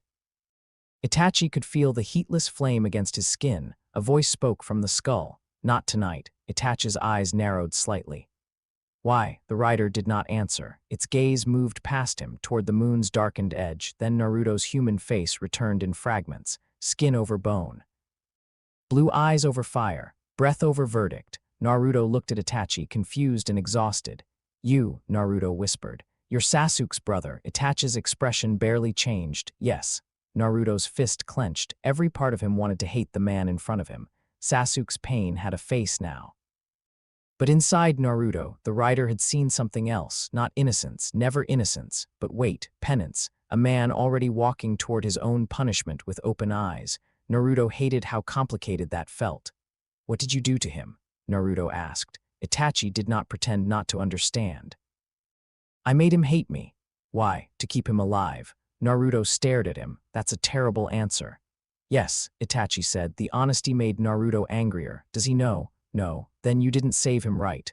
For the first time, pain crossed Itachi's face openly. It lasted less than a second. But Naruto saw it. The eclipse shadow continued moving across the moon. The rider remained quiet. Itachi looked toward the place Kasama had vanished, then back to Naruto. Pain will not stop. Naruto's eyes sharpened. Let him come. You do not understand him. Naruto's voice lowered. No. He doesn't understand me. Itachi studied him. In Naruto, he saw power beyond the Nine Tails, rage beyond a Jinchuriki, and grief beyond a child's ability to carry safely. But he also saw restraint. Haku alive, root operative spared. Hunter Nin returned changed but breathing. Naruto was not a monster. That made what possessed him more frightening, not less, because a monster could be fought. A moral force had to be answered. Itachi turned to leave. Naruto did not stop him. At the edge of the courtyard, Itachi paused. Sasuke, he said quietly, should not follow me. Naruto's laugh was bitter. You think anyone can stop him? Itachi closed his eyes. No. Then he vanished into crows. Naruto stood alone in the courtyard, breathing hard. The moon slowly brightened again. Inside him, Zarathos said nothing. That silence felt less like peace and more like a locked door. Far away in Aimgakure, Pain listened to Itachi's report without expression. Kasama gone, same Hada destroyed. The Kyuubi host unusable by normal extraction assumptions. A known force unaffected by chakra-based attacks. Itachi did not mention the eclipse at first. Pain noticed. You are withholding. Itachi looked at the holographic projection of the Akatsuki leader. There was an interruption. What kind? Itachi's answer was careful, celestial. For the first time, Pain's expression shifted, only slightly. But enough. Zetsu, half hidden in the chamber wall, heard everything. Black Zetsu did not speak. White Zetsu muttered something foolish about moons being annoying. Black Zetsu ignored him, because Black Zetsu remembered the moon not as a symbol. Not as a distant object, as a prison. He remembered his mother sealed away. Remembered waiting, scheming, whispering through history until humans believed their wars were their own idea. He had manipulated Indra's descendants. He had guided Madara. He had shaped centuries with patience. And now something older than his plans had entered the board. A spirit that judged souls. A power that ignored chakra. A fire that made stolen eyes into doorways. Black Zetsu felt something he had never felt in 1,000 years, not irritation, not concern, fear. Deep beneath the world's history, an ancient balance stirred. Black Zetsu withdrew from the wall. He needed to accelerate everything. No more waiting for perfect timing. No more delicate manipulation. If the rider reached too far before Mother returned, all of Zetsu's work could burn in one night. He slipped away into the dark earth, toward the hidden places, toward the old seals, toward the moon's shadow, and somewhere beyond sight, something sleeping heard him coming. Naruto returned to Wave before dawn. He did not know why. Maybe because after Kasame's screams and Itachi's eyes, he needed the one place where people still let him sit without demanding a decision from him. The bridge was empty when he arrived. Mist curled over the water. The memorial stone waited near the railing. Naruto sat beside it and hugged his knees. For a while, he watched the horizon lighten, then footsteps approached Inari carrying 2 cups of tea. "You look awful," Inari said. Naruto took the cup. "Thanks. You're welcome." They sat together. Inari did not ask what happened. That was why Naruto answered. "I killed someone tonight." Inari's hands tightened around his cup. "Oh, he was bad. I figured. That doesn't make it feel good." Inari was quiet. Then he said, "Good." Naruto looked at him. Inari stared at the water. "If it felt good, I think I'd be scared of you." Naruto let out a small breath that was almost a laugh. "Are you scared of me now?" Inari thought about it seriously. "A little." Naruto looked down. Inari nudged him with his elbow. "But I'm scared of storms too. Doesn't mean I hate the rain." Naruto blinked. That was either really smart or really stupid. "I'm 13. It can be both." This time, Naruto actually laughed, small, tired, real. The sound carried over the bridge. For a few seconds, he was only a boy drinking tea beside a friend. Then the sun rose higher, and the blue-white mark around his wrist faded beneath his sleeve again. The world remembered what he was. Naruto did too. He stood. Inari looked up. "You're leaving." "Yeah." "Where?" Naruto looked toward the road leading inland. He could feel the pull already. New guilt. Old blood. A tower in the rain, eyes like ripples, a man calling pain peace. "I don't know yet," Naruto said. That was not completely true, but it was the kindest answer. He walked off the bridge as the morning mist parted around him. Behind him, Wave Country woke slowly, safely, under a sky that had not yet learned what was coming. Far above the world, the moon looked pale in daylight, harmless, silent. But on its dark side, where no human eye could see, a hairline crack formed across an ancient seal. Something behind it opened one eye, and the spirit of vengeance, walking the roads of men in the body of a boy, lifted his head as if hearing a distant bell. The next debt was larger. The next judgment would not be quiet. End of Chapter 3, Chapter 4. The Penance of the Pious, continuing from your uploaded story Bible and 6-chapter outline. The first one to laugh at the rumors was hidden. That was how Kakuzu knew the rumors were probably dangerous. They were walking along a forest road near the border of Fire Country, cloaks damp from morning fog, red clouds dark against black cloth. The trees around them stood tall and close together, their branches woven thick enough to turn the sunlight into thin green strips. Hidden had his scythe resting over one shoulder, grinning like a man who had just heard a joke made personally for him. "A demon brat who burns souls," he said. "That's adorable." Kakuzu did not respond. He was counting, not money this time. Risk. Kasame was dead. That mattered. Kasame had been arrogant, loud, and reckless, but he had also been powerful. Same Hada had been a rare weapon. Both were gone. Itachi had returned alive, but quieter than usual. That mattered more. Men like Itachi did not fear easily. They simply adjusted their plans around reality. When someone like that said, "Do not underestimate Naruto Uzumaki," Kakuzu listened. Hidden did not. "That little freak is copying Jashin-sama's style," Hidden continued. "Judgment, punishment, souls, all that sacred stuff. Honestly, it's offensive." Kakuzu glanced sideways. "Everything offends you." "Only heresy." "You called soup heresy yesterday. It had carrots." Kakuzu kept walking. They had been ordered to locate Naruto. Observe if possible. Engage if necessary. Pain's words had been calm, but the meaning was clear. The Akatsuki could not afford another failure, not now. The Jinchuriki plan was already damaged. Tailed beasts had become harder to track. Jinchuriki security had tightened. And now rumors moved faster than spies. A burning judge walking across borders, leaving corrupt officials dead, war criminals missing, and Hunter Nin returning alive but unwilling to fight again. Kakuzu disliked rumors. Rumors reduced value. A feared bounty could be profitable. A myth could not be easily priced. Hidden suddenly stopped. Kakuzu felt it a moment later. The air had changed. The birds were gone. The forest had become too quiet. Ahead, in a clearing beside a broken shrine, Naruto Uzumaki stood with his back to them. He was not burning. He was not transformed. He looked like a boy in a dark cloak, blonde hair messy, shoulders too small for the weight people were placing on them. That made Kakuzu more cautious, not less. Hidden stepped forward eagerly. "Oi, demon brat," Naruto turned. His eyes were tired. That irritated Hidden for some reason. He had expected fury, madness, some grand villain's speech. Instead, the boy looked like he had been walking for too many days and sleeping too little. "Akatsuki," Naruto said. Hidden grinned. "You know us." Naruto's gaze moved from him to Kakuzu. "I know enough." Hidden planted the base of his scythe into the ground. "Good, then you know I'm immortal." Naruto looked at him for a long moment, then said, "No." The word was quiet. Hidden's grin twitched. "What?" Naruto's eyes sharpened. "You're not immortal. Something is feeding on you." For the first time, Hidden did not laugh. Kakuzu felt a faint pressure in the air, like a storm deciding where to strike. "Hidden," he warned, too late. Hidden rushed forward, scythe swinging in a wide arc. The triple blade flashed through the clearing, cutting through leaves and mist.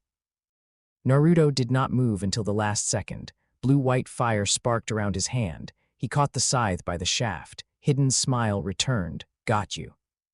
A hidden blade flicked from the weapon, slicing across Naruto's palm. A single drop of blood fell. Hidden's eyes lit up. He leapt back, licking the blood from the blade with theatrical delight. Kakuzu's stitched fingers twitched. Something was wrong. The ritual circle appeared beneath Hidden's feet, drawn quickly in his own blood. His skin shifted into the black and white markings of his curse technique. He raised his spike over his heart, laughing toward the sky. "Jashin-sama, accept this." The word sacrifice never finished. The circle caught fire, not red, not orange, white-blue. Hidden froze. The flame did not spread outward. It crawled along the lines of the ritual, studying them, reading them, exposing them. Naruto stepped closer. His face began to burn away. Skin became flame. Flame became bone. His eyes vanished into blazing sockets. The rider looked at the ritual circle, then at Hidden, parasite. The word struck harder than a punch. Hidden staggered. "What did you call him?" The rider's chain slid from his sleeve, link by link, glowing like moonlight over graves. "Jashin is not a god." Hidden's expression twisted with rage. "Shut up. He is hunger wearing a name. Shut up." Hidden drove the spike into his own chest. Nothing happened to Naruto. Hidden gasped. For the first time in years, the wound hurt him, really hurt, not as pleasure, not as holy offering, not as shared ritual, just pain, human pain. He looked down in disbelief. The blue-white fire climbed from the circle onto his legs, then his chest, not burning flesh, but peeling away. The invisible thing wrapped around his soul. A shadow screamed behind Hidden's voice, not loud enough for the world, loud enough for the rider. Kakuzu saw it only as a distortion, a dark shape clinging to Hidden's back like smoke with teeth. The chain snapped forward. It hooked the shadow. Hidden screamed. The sound was different now, less devoted, more afraid. The rider pulled. The parasite tore free. The ritual markings vanished from Hidden's skin. His immortality died before he did. Hidden fell backward, breathing hard, eyes wide with betrayal. "No," he whispered. "No, no, Jashin-sama, I gave you everything." The rider stood over him, and he gave you hunger. The chain wrapped around Hidden's wrist. Hidden looked up, suddenly very young beneath all the blasphemy and blood. "Where am I going?" The rider's skull tilted. "Not where you were promised." The ground beneath Hidden opened without breaking. He was pulled down through stone and root, screaming prayers that no one answered. Then he was gone. Kakuzu did not wait. He attacked with everything. His body split open, masks tearing free from his back. Threads surged like black roots. Wind, fire, lightning, and earth chakra gathered in violent pulses. Kakuzu had lived through generations of shinobi. He had survived battles that became legends. He had fought the first Hokage and escaped with his life. He knew how to adapt. He knew how to survive. But every technique he launched failed wrong. Fire release washed over the rider and became pale ash. Wind blades bent around the burning skull. Lightning struck the chains and crawled backward into the mask that cast it. Earth walls rose. only for the rider to walk through them as if stone had no authority over judgment.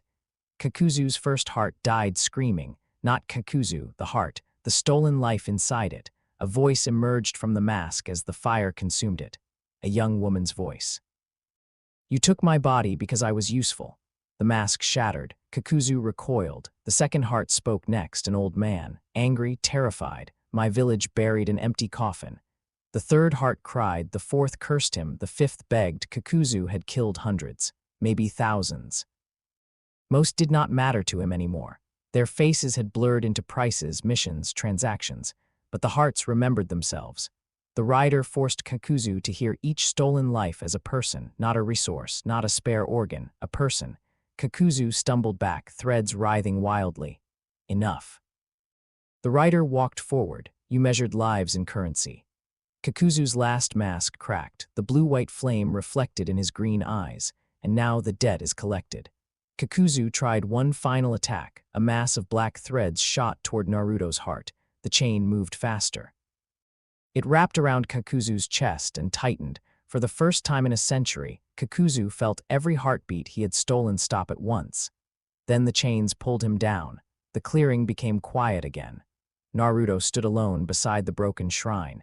His human face returned slowly. He dropped to one knee, his breathing shook. The fights were getting easier, that scared him, not physically easier. Kakuzu and Hidden had been dangerous. They could have killed almost anyone else, but the judgment itself had come faster, cleaner, with less resistance from Naruto's own mind. He looked at his hands. They were steady. That scared him most. A crow landed on the broken shrine gate. Naruto did not look up. "I know you're there." The crow watched him. Then another landed, then another. They scattered into black feathers, and Itachi Uchiha stepped from the space between them. He looked worse than before. Even Naruto could see it now. The slight tension in his breathing, the pale cast beneath his eyes, the way his body stood straight by discipline rather than strength. "You followed me," Naruto said. "Yes." "Why?" Itachi looked at the place where Hidden had vanished. "Because my time is short." Naruto's chest tightened. The rider stirred inside him. Uchiha, massacre, brother, blood, penance. Naruto stood slowly. "I don't want to do this." Itachi's expression remained calm. "I know." That made Naruto angrier. "You don't get to be calm about it." "I am not calm." "You look calm." "I have had practice." Naruto stared at him. The forest seemed to hold its breath. Itachi removed his Akatsuki cloak and folded it neatly over one arm. Beneath it, he looked thinner, less like a criminal legend. More like a dying man who had been carrying a story too heavy for one body. "I have arranged for Sasuke to find this place," Itachi said. Naruto's eyes widened. "What? He is near." "Why would you do that?" "Because lies have guided enough of his life." Naruto stepped forward. "You think this fixes it?" "No." Itachi's voice was soft. "I think nothing fixes it." That sentence stopped Naruto cold. Itachi looked past him toward the dimming sky. "I once believed I could control the shape of his hatred, that if he hated me, he would live, that if he killed me, he would be free." It was arrogance disguised as sacrifice. Naruto's fists clenched. "Then tell him." "I intend to." The rider's fire rose around Naruto's shoulders. The sun dipped behind the trees. No eclipse tonight, no celestial law to interrupt, no treaty to save Itachi. Itachi opened his arms. "Not like a fighter, like a man accepting rain." "Do it." Naruto's face twisted. "I said I don't want to." Itachi's eyes softened slightly. "That is why I trust you to." The transformation came unwillingly. Blue-white flame crawled up Naruto's neck. His skin burned away into the skull. Chains uncoiled from the earth, slow and solemn. The rider stood before Itachi. Itachi activated his Sharingan, not to resist, to witness. The stare opened. The forest disappeared. Itachi was 6 years old, watching war from the edge of a battlefield, and understanding too early that adults were children with sharper weapons. He was 8, holding Sasuke for the first time and feeling something pure enough to terrify him. He was 11, Anbu mask cold against his face, hands already stained by missions no child should have been assigned. He was 13, standing before men who spoke of the Uchiha coup like an equation. Danzo, Koharu, Hamura, Hiruzen's silence. The village pressing a knife into his hand and calling it peace. Then the night came. The stare did not soften it. Itachi saw every door he opened, every face, Every life, his mother's eyes, his father's acceptance, children who trusted the safety of their own homes, the clan he killed. The brother he spared, the brother he broke. Naruto felt it too. He tried to pull back, but the stare had already become a bridge between them. He felt Itachi's horror, not the clean horror of a man surprised by his own evil, the old horror of someone who had never stopped knowing. Itachi had carried the massacre every day, not as excuse, as sentence.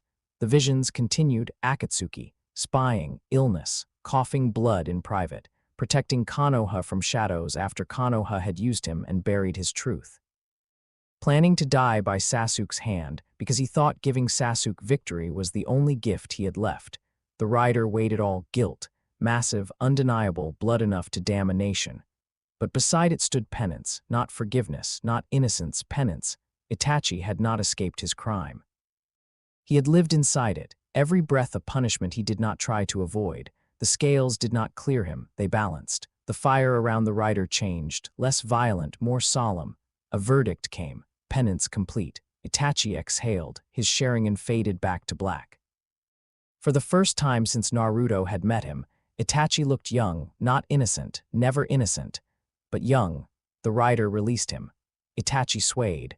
Naruto's human face returned just in time to catch him.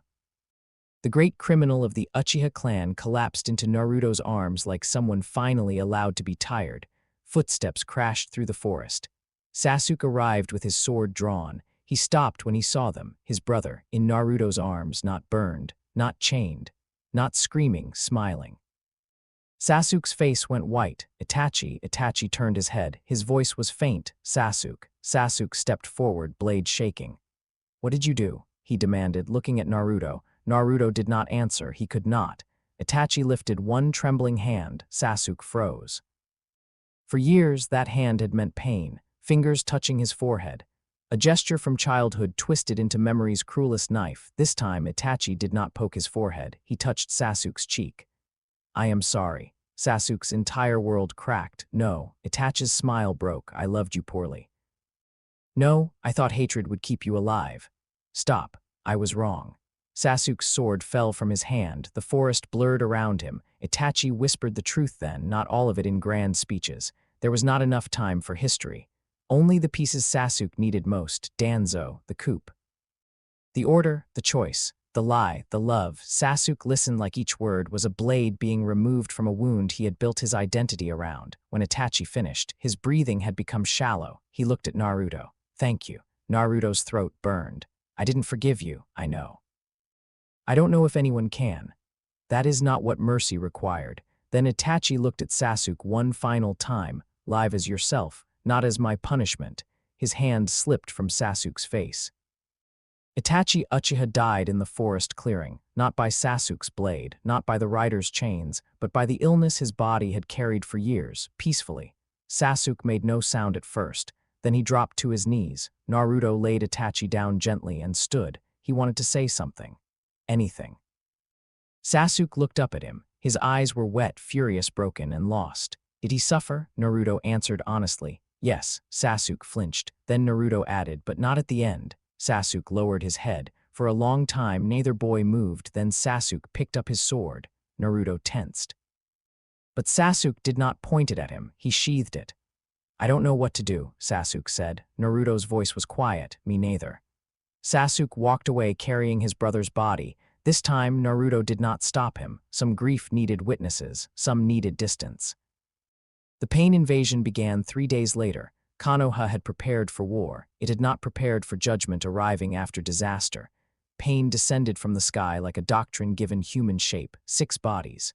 One will, Rinnegan eyes, black rods, orange hair, cold purpose. The village fought. Kakashi faced the diva path and nearly died, slowing him down. Tsunade poured her strength into healing thousands, burning through her reserves with the fury of a woman who refused to let another generation become memorial stones. Buildings fell. Summons rampaged. Civilians ran to shelters. Shinobi died buying seconds. Then Pain rose above the village and spoke of peace. He spoke of suffering as education, of pain as teacher, of the world needing to understand loss before it could understand restraint. Then he raised his hands. The Shinra Tensei flattened Konoha, not completely. But enough homes became dust, streets became scars, the Hokage Tower cracked, the hospital shook. The village that had hidden so many sins was forced open beneath the sky when Naruto arrived. The dust had not settled. He stood at the edge of the crater wearing a cloak darkened by travel and rain. For a moment he was 12 again, a boy staring at his village broken. Then he saw civilians alive in Katsu's protection. He saw shinobi digging through rubble. He saw Sakura screaming his name with relief and fear tangled together. He saw Kakashi on one knee breathing. He saw Tsunade collapse into a coma after saving everyone she could. Then he saw Pain. The 6 paths turned toward him. The rider stirred. Pain spoke first. Naruto Uzumaki. Naruto walked forward. You came to explain pain to me. The Diva Path's expression did not change. The world must know suffering. Only then can true peace be born. Naruto stopped for a heartbeat. The dust around him hung still. Then the rider's voice came through his mouth. Hatred is not a cycle. Blue-white fire ignited around him. It is a choice. The 6 paths attacked. The stare did not work on them. Naruto felt it immediately. Bodies, puppets. No souls seated properly behind the eyes, so he changed tactics. Chains erupted from the crater and wrapped around the chakra rods. The rods hissed as hellfire ran along them, following the signal backward through pain, distance, and will. One path lunged. Naruto smashed through it with a Rasengan laced in white-blue flame. The body dropped empty. Another summoned beasts. The chains judged the control rods inside them and burned the command away. The creatures vanished, released from forced service. The Asura path fired missiles. Naruto walked through the explosions and tore the rods from its body. One by one, the 6 paths fell, not easily, not without cost. But inevitably, every rod became a thread. Every thread led back to the source. Konan tried to move Nagato before Naruto arrived. She failed by seconds. In the hidden tower beyond the village, Nagato sat thin and skeletal inside his machine, chakra rods embedded in his back, Rinnegan glowing with exhaustion and conviction. Konan stood before him, paper wings spread. Naruto entered alone, no skull, no full transformation, just fire under the skin. Konan's paper blades formed around her. Do not come closer. Naruto looked at her. The rider looked too complicit, grieving, protective, not innocent, not damned gray. Naruto's eyes moved to Nagato. Pain looked back. So you are the answer the world has produced, Nagato said. Naruto laughed once. There was no humor in it. No, I'm what it forced awake. Nagato began his speech. He spoke of Aimgakure crushed between great nations, of Yahiko's death, of war orphans, of systems that created suffering and then acted shocked when suffering learned to strike back. Naruto listened, because some of it was true. That was the worst part. Pain was not wrong about the world's cruelty. He was wrong about what it excused. When Nagato finished, silence filled the tower. Then Naruto stepped forward. The rider emerged through his eyes. You had choices. Nagato's expression hardened. You know nothing of my pain. The skull burned through Naruto's face. The stare opened. Nagato saw every life he ended, not the battlefield deaths alone. Those were terrible, but war had at least taught him how to name them. He saw the lives he could have spared. The messengers, the minor shinobi, the civilians caught under policies he approved. The Jinchuriki hunted not as people, but as pieces. The villages destabilized because the Akatsuki needed money and fear. He saw every moment where he could have stopped and chose doctrine instead. He saw Yahiko watching, not accusing, that was worse, just disappointed. Nagato's breath broke. No, he whispered. The visions did not stop. The cycle of hatred, his beautiful explanation, shattered under the weight of individual choices. Hatred had influenced him. Pain had shaped him. But again and again, he had chosen the worse path, the easier cruelty, the grand theory over the living person. Nagato wept. Konan lowered her paper blades. The stare ended. Nagato looked smaller than before. Was there? His voice cracked. Was there another way? Naruto's skull faded. His human face returned, wet-eyed and exhausted. Yes. The answer destroyed Nagato more completely than any chain could have. He bowed his head. I thought peace needed a god. Naruto looked at him with terrible sadness. No, it needed people to stop making children pay for adult sins. The chains came gently. That surprised Konan. They did not tear Nagato from the world. They rose through the floor like pale roots, wrapping around him with solemn care. But then something changed. The chains passed through Nagato and reached farther, into corpses, into seals, into old cages. Across the world, hidden chambers shook. Jinchuriki graves glowed. Akatsuki ceiling remnants cracked within spiritual prisons built by centuries of fear. The tailed beasts heard a sound they had never heard before. Not command, not extraction, not binding, release. Shukaku lifted his head. Matatabi's blue flames stilled. Isabu blinked in the dark. Son Goku stopped raging. Kokuo breathed, Seiken trembled. Chomai spread her wings. Juki looked toward an unseen door. And deep inside Naruto, Kurama opened one eye from soul stasis. The liberation chains touched them, not to drag them down. To open the cages. For the first time since humans learned to call living beings weapons, the tailed beasts were not seized, sealed, traded, or feared into obedience. They were freed into a soul realm beyond human hands. Rest, the chains said without words, you are not weapons anymore. Nagato watched the light spread through his rods. His final expression was not peace, not exactly. It was understanding arriving too late. I'm sorry, he whispered. Then the chains took him. His body remained behind, empty and still. Konan fell to her knees. Naruto stood before her. She did not beg. She had followed Nagato, killed for him, protected him, believed in him even when the belief became a cage. The rider looked at her. Konan looked back. I was wrong, she said. The stare did not open fully. It did not need to. Chains brushed her wrists and withdrew, judged gray. Spared, live better, Naruto said. Konan bowed her head. I will. When Naruto returned to Konoha, no one cheered. In another world, they might have. In another world, Naruto would have defeated pain with words, saved the village, and returned to open arms. But this world had seen too much. They had heard what walked inside him. They had seen blue-white fire rise from the crater. They had felt, even from a distance, the moment something vast and ancient judged the man who called himself Pain. So the villagers stood in silence. Some were grateful, some afraid, most both. Sakura ran to Naruto first. She stopped just short of hugging him. Naruto saw the hesitation. It hurt. Then Sakura stepped forward anyway and wrapped her arms around him, hard. You idiot, she whispered, crying. You absolute idiot. Naruto stood frozen, then slowly hugged her back. Kakashi watched from nearby, one arm bandaged, eye tired but warm. Tsunade lay unconscious in the emergency shelter, alive but drained. Konoha was broken but not dead. Naruto looked over Sakura's shoulder at the village, the place that had hated him, the place that had made him. The place he had judged and saved anyway. Inside him, Zarathos was quiet. That silence no longer felt empty. It felt like waiting, because pain had been judged, Akatsuki had been broken, the tailed beasts had been liberated. And somewhere far above the world, on the dark side of the moon, the eye that had opened now looked fully awake. Black Zetsu felt the chains touch history itself. He knew then that time had run out. The rider was no longer only punishing men. He was freeing what Mother's chakra age had imprisoned. The old order was returning. So Black Zetsu sank through stone, root, battlefield, and memory, rushing toward the last plan left to him. Wake Kaguya, before the judge reached the throne. End of Chapter 4, Chapter 5. The Treaty with the Moon continuing from your uploaded story Bible and 6-chapter outline. The world did not become peaceful after Pain died. It became honest. That was worse. For centuries, the 5 great nations had dressed their hunger in uniforms.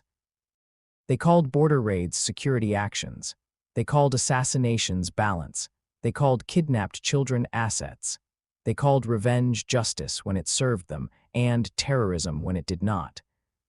But after the liberation chains spread across the world, after the tailed beasts vanished from their cages, and every hidden village felt its oldest weapon slip out of human reach, the lies became harder to say with straight faces. Every cage understood the same truth. The age of Jinchuriki was over. The age of easy war was ending, and no one knew what would replace it. In Konoha, the village rebuilt under a silence that was not quite fear and not quite gratitude. Tsunade woke 3 days after Pain's attack. The first thing she did was punch the wall beside her hospital bed hard enough to crack it. The second thing she did was demand reports. The third thing she did was ask where Naruto was. Shizune hesitated. That was answer enough. Naruto had left before sunrise, again. He had helped dig people from rubble. He had carried wounded civilians to the emergency shelters. He had sat beside Kakashi until the older shinobi's breathing steadied. He had visited Tsunade's room once while she was unconscious and left a bowl of ramen on the table, as if ramen could apologize for the fact that he did not know how to stay. Then he walked out of the village. No escort, no farewell, no destination written down, just the road. Tsunade listened to all of it with her jaw tight. "He's 12, Shizune said softly. Tsunade closed her eyes. "No," she answered. "He was 12. That was the tragedy. Naruto still looked like a boy when he slept, but the world had already started speaking of him like a law of nature. The roaming judge, the burning Hokage, the chain walker, the demon that punishes demons. People were terrible at naming what frightened them. Tsunade preferred Naruto. That was still his name. That had to matter. A summons from the Land of Iron arrived the next morning. 5-Cage Summit. Emergency session. Topic: Global security following Biju liberation, Akatsuki destabilization, and the uncontrolled movement of Naruto Uzumaki. Tsunade read the scroll twice, then she laughed. It was not a happy laugh. Uncontrolled movement, she repeated. Shizune stood near the desk, holding medical files against her chest. They're afraid of him. They should be afraid of themselves. Lady Tsunade, I know. Tsunade tossed the scroll onto the desk. We'll go. The summit chamber in the Land of Iron was colder than Konoha. Snow pressed against the windows. Samurai stood guard along the walls, armor polished, faces unreadable. The round table in the center had been built for diplomacy, which meant it had been built for people who were very good at lying politely. Tsunade hated it immediately. The fourth Raikage arrived like a thunderstorm, wearing a cloak.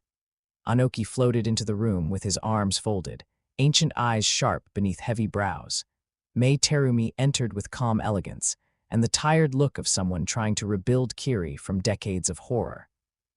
Gaara came last, younger than the rest, red hair bright against the snowlight, gourd on his back. Tsunade's gaze lingered on him.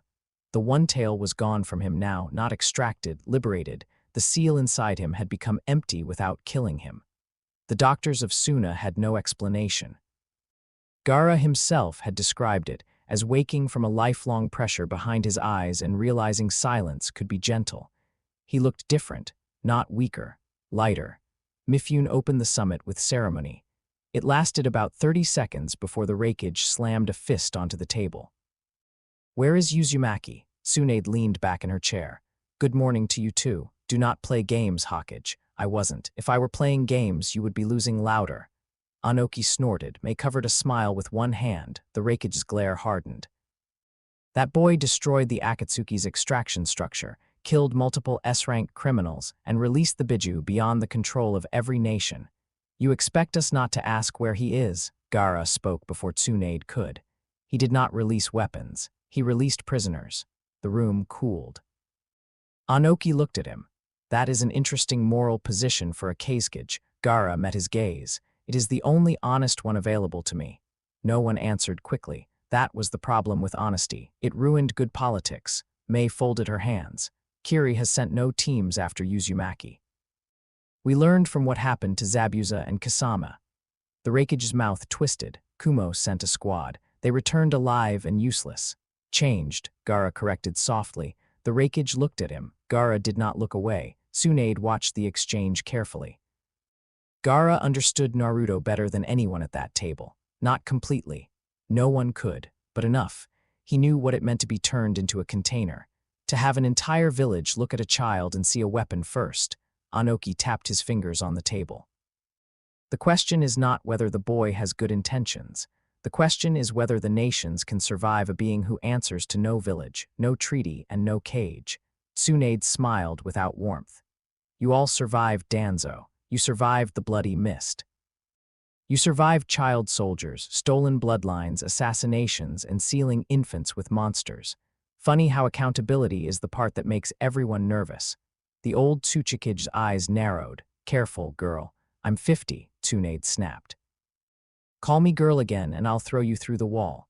Mifune cleared his throat. Before the argument could sharpen further, the chamber doors opened. A samurai entered fast, face pale. Mifune-sama, a message. Mifune frowned, from whom the samurai swallowed. Akatsuki.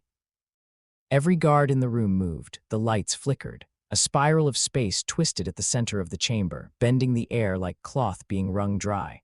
A masked man stepped out of nothing, orange mask, single eye hole, black cloak, red clouds. The summit exploded into motion. The Raikage was on his feet instantly. Tsunade cracked her knuckles. Gaara's sand rose around him like a living wall. Mei's lips parted, acid chakra gathering. Anoki floated higher, dust release forming between his hands. The masked man raised both palms. I did not come to fight. The Raikage snarled, you chose the wrong room for that. The masked man's visible eye moved calmly across the table. I came to declare war. Silence hit harder than shouting. Tsunade's eyes narrowed. With what army? Pain is dead. Kasama is dead. Hidden and Kakuzu are dead. Your Biju plan is ash. The masked man turned toward her. The Biju were one path, not the only path. Gaara's sand shifted. The masked man continued. The tailed beasts are no longer sealed in human vessels, but their chakra left scars in the world. The Jito statue remains. The moon remains. The old prison remains. At the word moon, something cold moved through the chamber. Tsunade felt it against her wrist, a chain, invisible, warning. The masked man looked toward the window, where pale daylight reflected off snow. This world was built on suffering.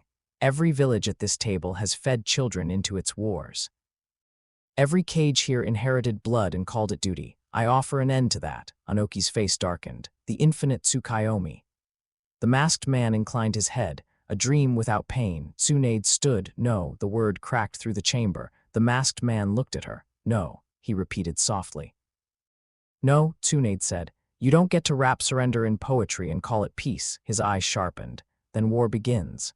The Raikage lunged. His fist passed through the masked man's body. Space twisted again. The man vanished and reappeared near the ceiling. One more thing, he said. His visible eye turned toward Gaara. Tell Naruto Uzumaki I have no guilt he can judge. Gaara's expression changed. Not fear, pity. That means you have already lost. The masked man paused. For a fraction of a second, something behind the mask reacted, then he vanished.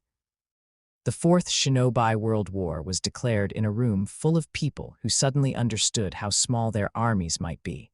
Naruto heard about it from a frog. He was sitting beneath an old cedar tree near the border of Fire Country, trying not to dream while awake, when a small toad landed on his knee. Naruto-chan. Naruto blinked. Fukasaku looked older than Naruto remembered, though that was probably impossible. The elder toad studied him with wide, serious eyes. You need to come to Mount Myaboku. Naruto looked away. If this is about the war, it is about you. That made Naruto quiet. Fukasaku hopped closer. The old fire inside you is growing too loud. Natural energy can give your soul room to breathe. The great Lord Elder has been mumbling about burning moons and foxes in chains for 3 days. Naruto almost smiled. That sounds normal for him. It is not. The toad's voice softened. Naruto-chan, you are disappearing inside your own power. The words landed exactly where Naruto did not want them. His hand touched his chest. Zarathos was quiet, too quiet. Since pain, the rider had not withdrawn fully.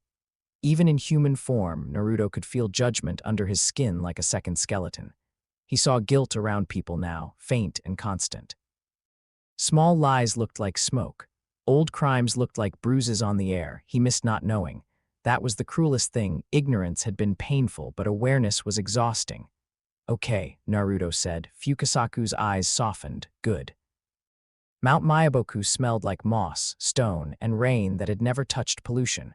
For the first time in months, Naruto breathed without tasting guilt. Natural energy moved through the mountains slowly, ancient and indifferent. It did not care about human villages, shinobi wars, clan massacres, or revenge. It had been there before chakra, before hidden villages, before names. When Naruto sat cross-legged beside the oil fountain, Zarathos receded, not gone, never gone, but distant, like fire seen through thick glass. Naruto gasped. His own mind felt too big, too empty. Then he started crying. He hated that he cried so easily now. Before, he had screamed instead, boasted, laughed too loudly, demanded attention before anyone could see the hurt. Now tears came without asking permission. Fukasaku and Shima said nothing. They only sat nearby. Naruto pressed his palms against his eyes. I'm tired. The words sounded childish. He was ashamed of them immediately. Shima clicked her tongue. Of course you are. Children are not supposed to carry cosmic law in their bellies.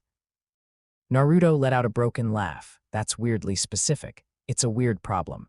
Fukasaku looked toward the stone peaks. Sage mode is neutral ground. Natural energy belongs to no judge, no fox, no Otsutsuki, no village. Here you can hear yourself. Naruto lowered his hands. What if I don't like what I hear? Then you listen anyway. For 3 days, Naruto stayed on the mountain. The war prepared without him. The allied shinobi forces formed because fear was a better diplomat than wisdom. Kumo, Iwa, Suna, Kiri, and Konoha gathered under one command structure, pretending cooperation came naturally. Samurai joined them. Medics coordinated. Sensor units spread. Old enemies stood beside each other and tried not to remember who had killed whose uncle. The masked man moved too. Abido Uchiha, though most still did not know his name, gathered white Zetsu clones grown from stolen cells and old secrets. Black Zetsu whispered deeper plans. Kabuto Yakushi emerged from the shadows with forbidden graves and the Edo Tensei, offering an army of dead shinobi in exchange for a place beside the future. It was not the war Abido had planned. The tailed beasts were gone beyond reach. The ten-tails could not be completed in the clean way. So Black Zetsu changed the board. If the chakra fruit's scattered power could not be gathered properly, then the moon prison would be cracked early. Not opened cleanly. Not safely forced. The result might destroy half the world. Black Zetsu did not care. A damaged world with Kaguya returned was better than a living world judged by Zarathos. The first day of war began under a gray sky. Naruto was not there. That angered many. It relieved others. Until the masked man appeared on the battlefield himself. Abido stood on a ridge overlooking thousands of shinobi. His mask had been cracked in an earlier clash with the Raikage and Kakashi. The orange spiral was broken across one side, revealing a scarred cheek and one dark, exhausted eye beside the Sharingan. Kakashi saw him and stopped breathing. No battlefield sound reached him for several seconds. The war vanished, the years vanished. The cave returned, the crushed body, the gifted eye, the friend he had mourned. Abido, Kakashi whispered. The masked man's eye moved to him. A pause, then, Kakashi. The name hit like a blade.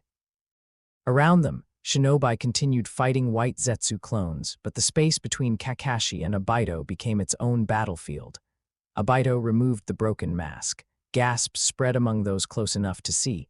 Kakashi stepped forward like a man walking through a nightmare. You were alive. Abido smiled faintly. No, I survived. There is a difference. The ground behind him twisted, space opened. He reached for Kakashi. Then Naruto arrived, not with thunder, not with a dramatic entrance. One moment, the battlefield air tasted of dust and blood. The next, every guilty soul present felt a chain brush the inside of their ribs. Naruto walked out of the smoke between armies. Sage markings touched his eyes. Blue-white fire curled faintly around his shoulders. For the first time, natural energy and hellfire existed together on his skin without fighting. Hybrid Naruto.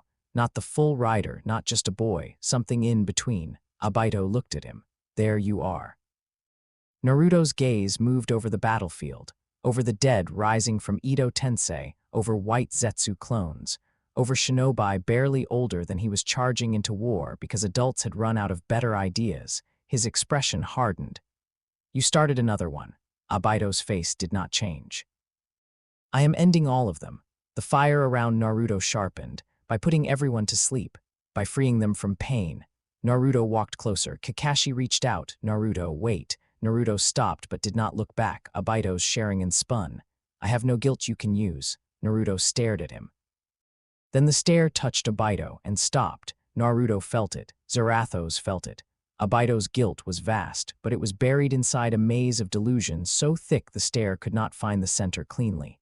Every crime pointed back to Rin. Every death, every manipulation, every body, every lie, every war crime had been wrapped around one wound until Abido no longer knew where grief ended and choice began. The rider pushed. Abido smiled. You see, this world did this to me. Naruto's face became still. No, he stepped forward. The flames dimmed, not gone, focused. If you're hiding behind her, then look at her properly. Abido's eye widened, the stare changed. It did not show victims first, it showed Rin, not the Rin in Abido's memory, not the smiling ghost he had turned into an excuse, the real Rin, afraid in a cave. Brave in war, choosing death not because she wanted to leave him, but because she refused to become a weapon used against her village.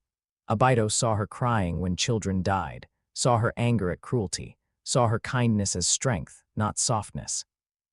Saw what she would have thought of the infinite Tsukuyomi, not salvation, violation, a world of puppets smiling in their sleep. Abido staggered. No, the vision continued. Rin stood in the rain of his memory and looked at him with sadness, not hatred. That was worse.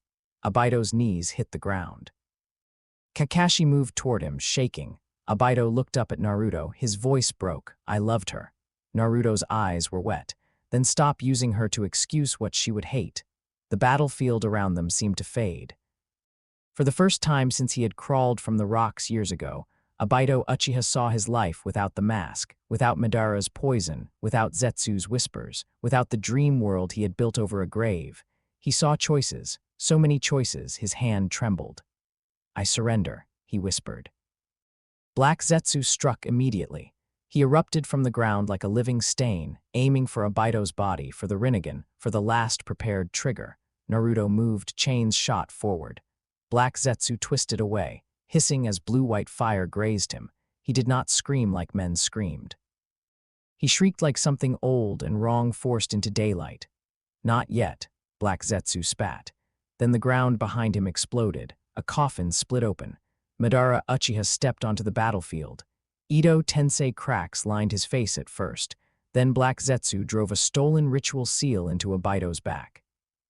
Abido screamed, the Rinnegan flared. A forced Rin rebirth tore through the battlefield. The Edo cracks vanished from Madara's face. Breath entered his lungs. Real blood moved beneath his skin. Madara Uchiha lived again, and unlike the others, he smiled at the sight of the rider. So, Madara said, rolling his shoulders, the world has become interesting. Naruto felt the difference instantly. Madara's soul did not flinch from judgment, not because he was innocent, because he was fortified.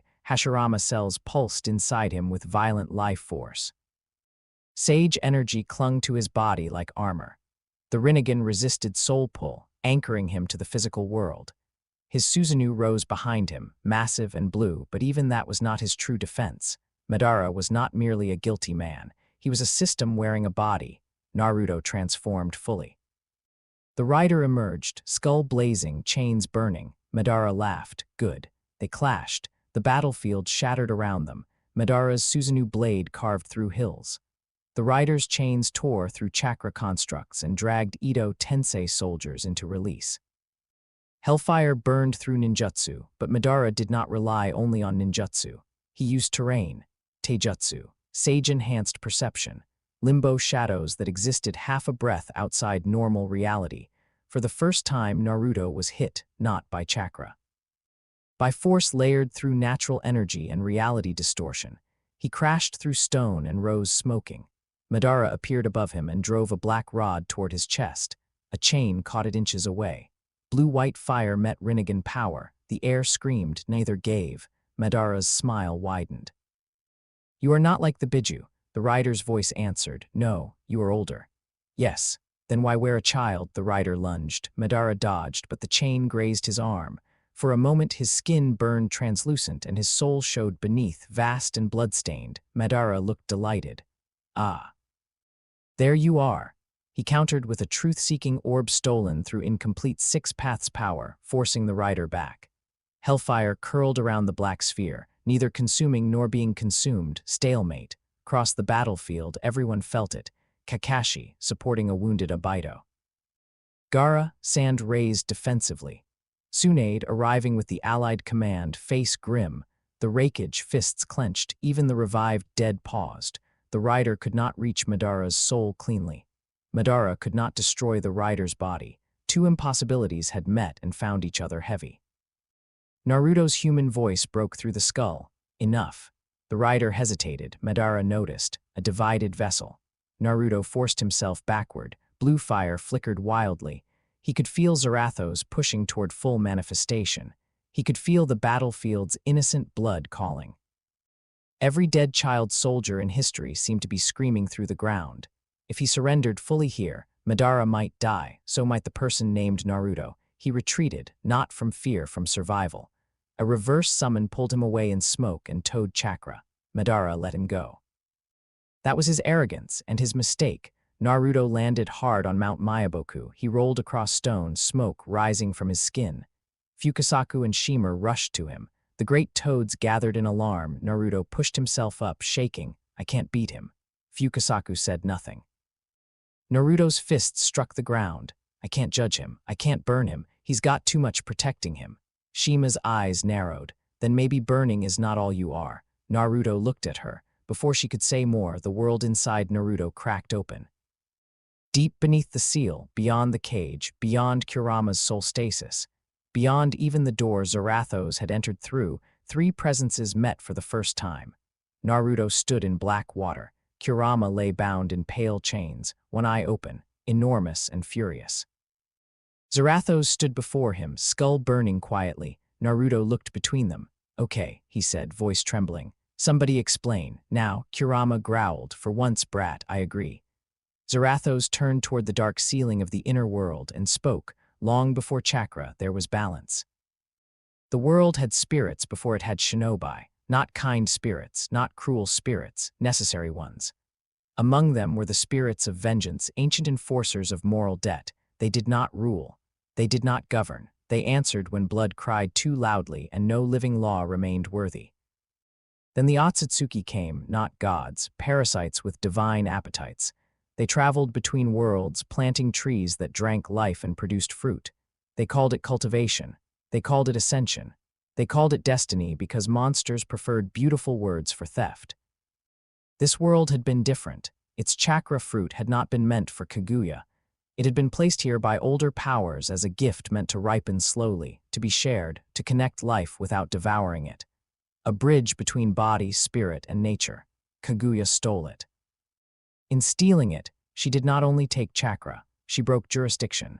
The balance that allowed spirits of vengeance to walk freely in the human world collapsed. Zarathos and others like him were forced out, sealed away by ancient treaties rewritten through theft and fear. But Zarathos had been closest when Kaguya was punished. When her son sealed her within the moon, they did not know another prison already touched hers. Zarathos became trapped along the edge of her confinement, bound by an accidental treaty. As long as Kaguya remained sealed, he could not fully reach the world. As long as the moon held, his fire weakened under eclipses. When the prison's shadow crossed the path between realms, Kurama listened without speaking. For once, the Ninetales did not rage. He looked disturbed. Because he understood what came next before Naruto did, Zarathos turned toward him. You were born from stolen power. Kurama's lips curled. I know what I am. No, Zarathos said. You know what humans made you. The chains around Kurama loosened slightly. Naruto looked up. Kurama's massive eyes shifted toward him. The tailed beasts were born from the Ten-Tails, Kurama said. From Kaguya's power divided by the sage, born from her theft, Zarathos corrected, but not owned by it. The words settled into the inner world like stones dropped into deep water. Kurama looked away. For centuries, humans had called him disaster, weapon, demon fox, hatred made flesh. But here was something older than chakra looking at him and saying he was not the crime, he was evidence of it. Naruto stepped closer. Kurama. The fox growled automatically. Naruto did not flinch. I'm sorry. Kurama's eyes snapped back. For what? For not asking what happened to you.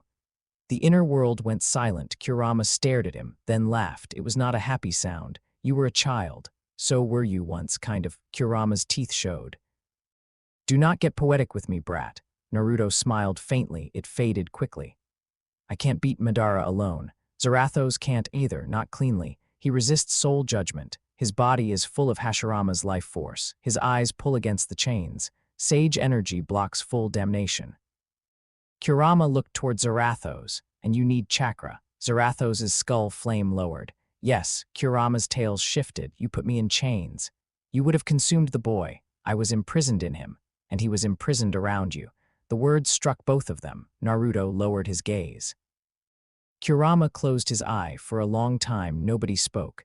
Then Kurama said, Kaguya made the first cage. Zarathos nodded. Humans perfected it. Kurama opened his eye again, and Madara wants to build one around the world. Yes, the fox's hatred stirred. But this time, it had a direction older than spite. Kurama looked at Naruto. I am not doing this for humans. Naruto nodded. Okay, I am not forgiving them. I'm not asking you to. I am not your pet. Naruto almost laughed. I definitely know that. Kurama leaned closer, enormous eye filling Naruto's vision. But I am not hers. The chains around Kurama shattered, not broken by force, released by agreement. Red chakra rose, blue-white hellfire answered. Natural energy from Mount Myaboku flowed through Naruto's breathing body. For the first time, the three systems did not fight. Naruto's heart, Kurama's chakra, Zarathos' judgment.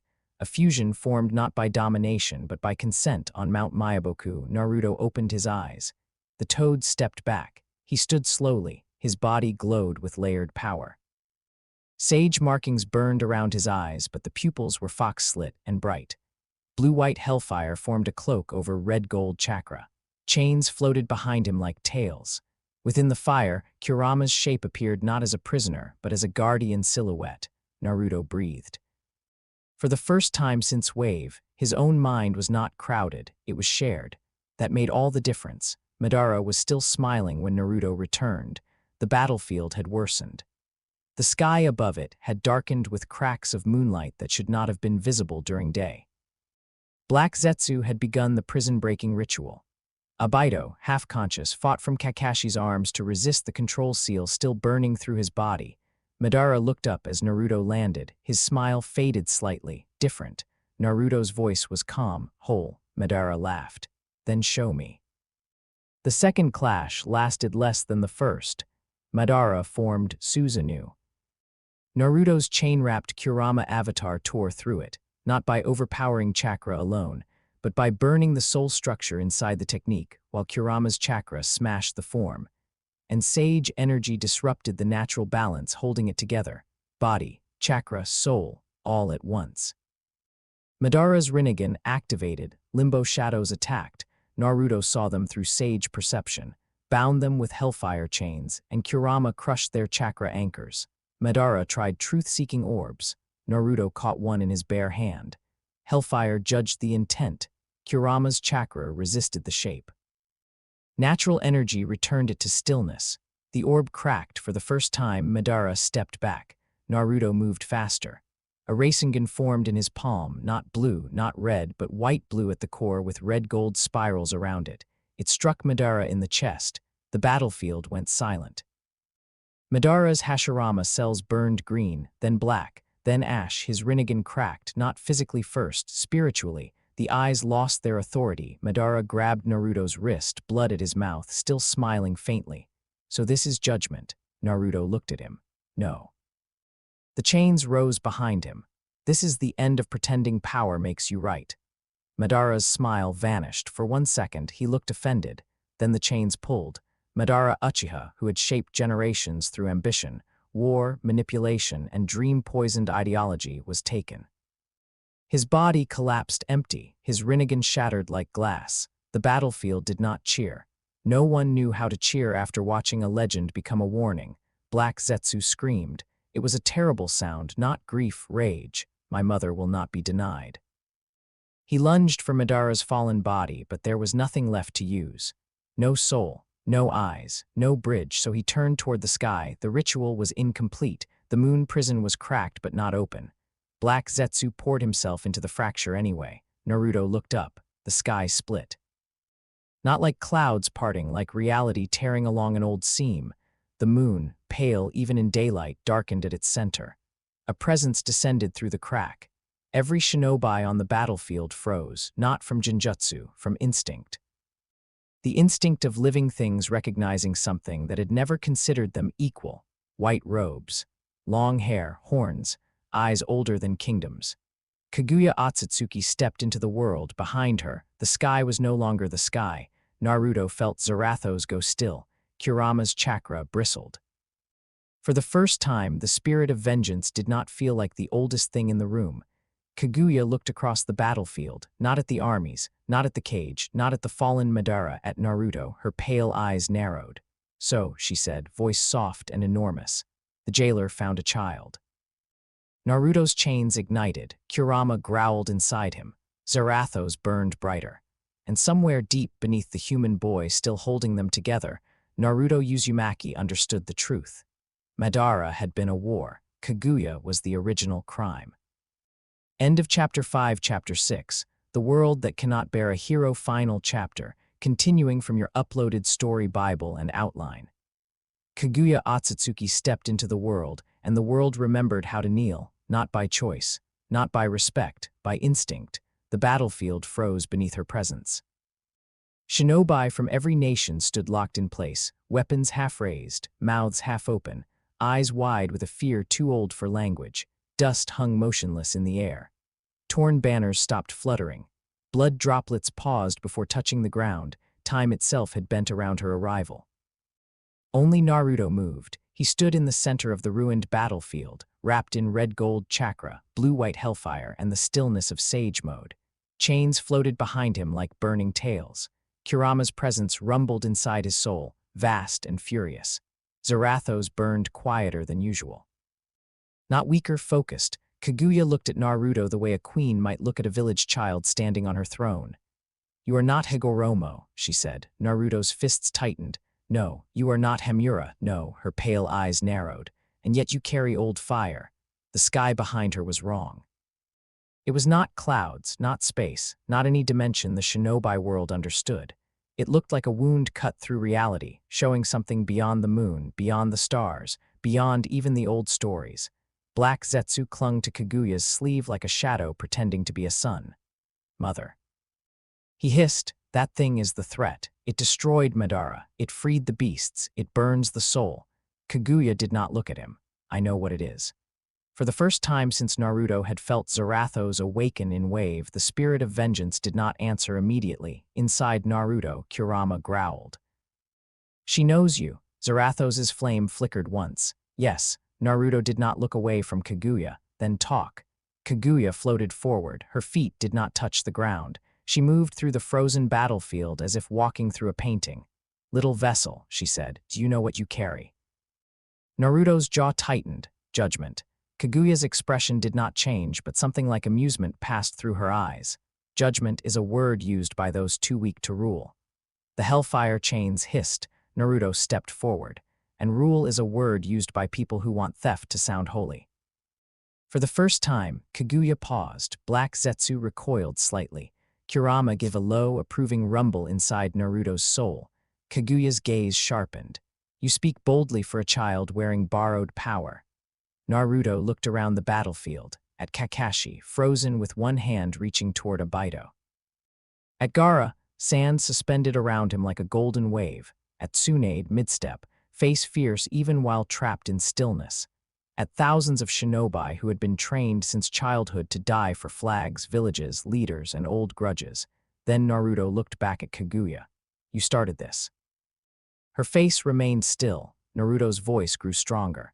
"Maybe not every war, maybe not every choice. Humans did plenty of terrible things on their own, but chakra came from you stealing something that was meant to be shared. You turned a gift into power. Humans turned power into weapons. Villages turned weapons into children. Blue-white fire burned brighter around him. You're not just some final enemy, you're the first excuse." Kaguya's hair lifted around her as the air twisted. "I brought chakra to this world. You stole it. I gave humans power. You gave them a system where the strong could eat the weak and call it destiny." Kaguya's eyes hardened. "You know nothing of gods." Naruto's answer came without hesitation. "I know children shouldn't have to become them." The words struck the battlefield harder than any jutsu. Something in the frozen air cracked. Kaguya raised one hand, space folded. The battlefield vanished. Naruto found himself standing in a world of white sand beneath a black sky. No armies, no cage, no friends. Only endless empty desert, and Kaguya floating before him like the moon had taken human shape. Dimension shift. Naruto felt Kurama brace. Zarathos spoke at last. "She will separate us if she can." Naruto breathed in. Natural energy entered him even here, faint but present. Life existed everywhere, even in hostile places. He held on to it. Kaguya attacked. It was not like fighting Madara. Madara had loved battle. Every movement had been pride, joy, and domination. He wanted to prove himself against the strongest thing in front of him. Kaguya did not fight like that. She erased. Bone spears burst from her palms, each one carrying death deeper than poison. Naruto moved fast, chains snapping out to deflect them, but the first spear grazed his shoulder. The wound did not bleed. It began to turn gray. Kurama's chakra surged, red gold light forcing life back into the flesh. Hellfire burned the death away. Sage energy sealed the damage. Naruto staggered. That was close, Kurama snarled. Kaguya watched with interest. 3 powers braided together. How troublesome. Naruto launched forward. A Rasengan formed in his palm, spiraling with chakra, hellfire, and natural energy. Kaguya lifted her hand. A wall of compressed space appeared between them. The Rasengan struck it. For 1 second, the attack burned through, then space swallowed it.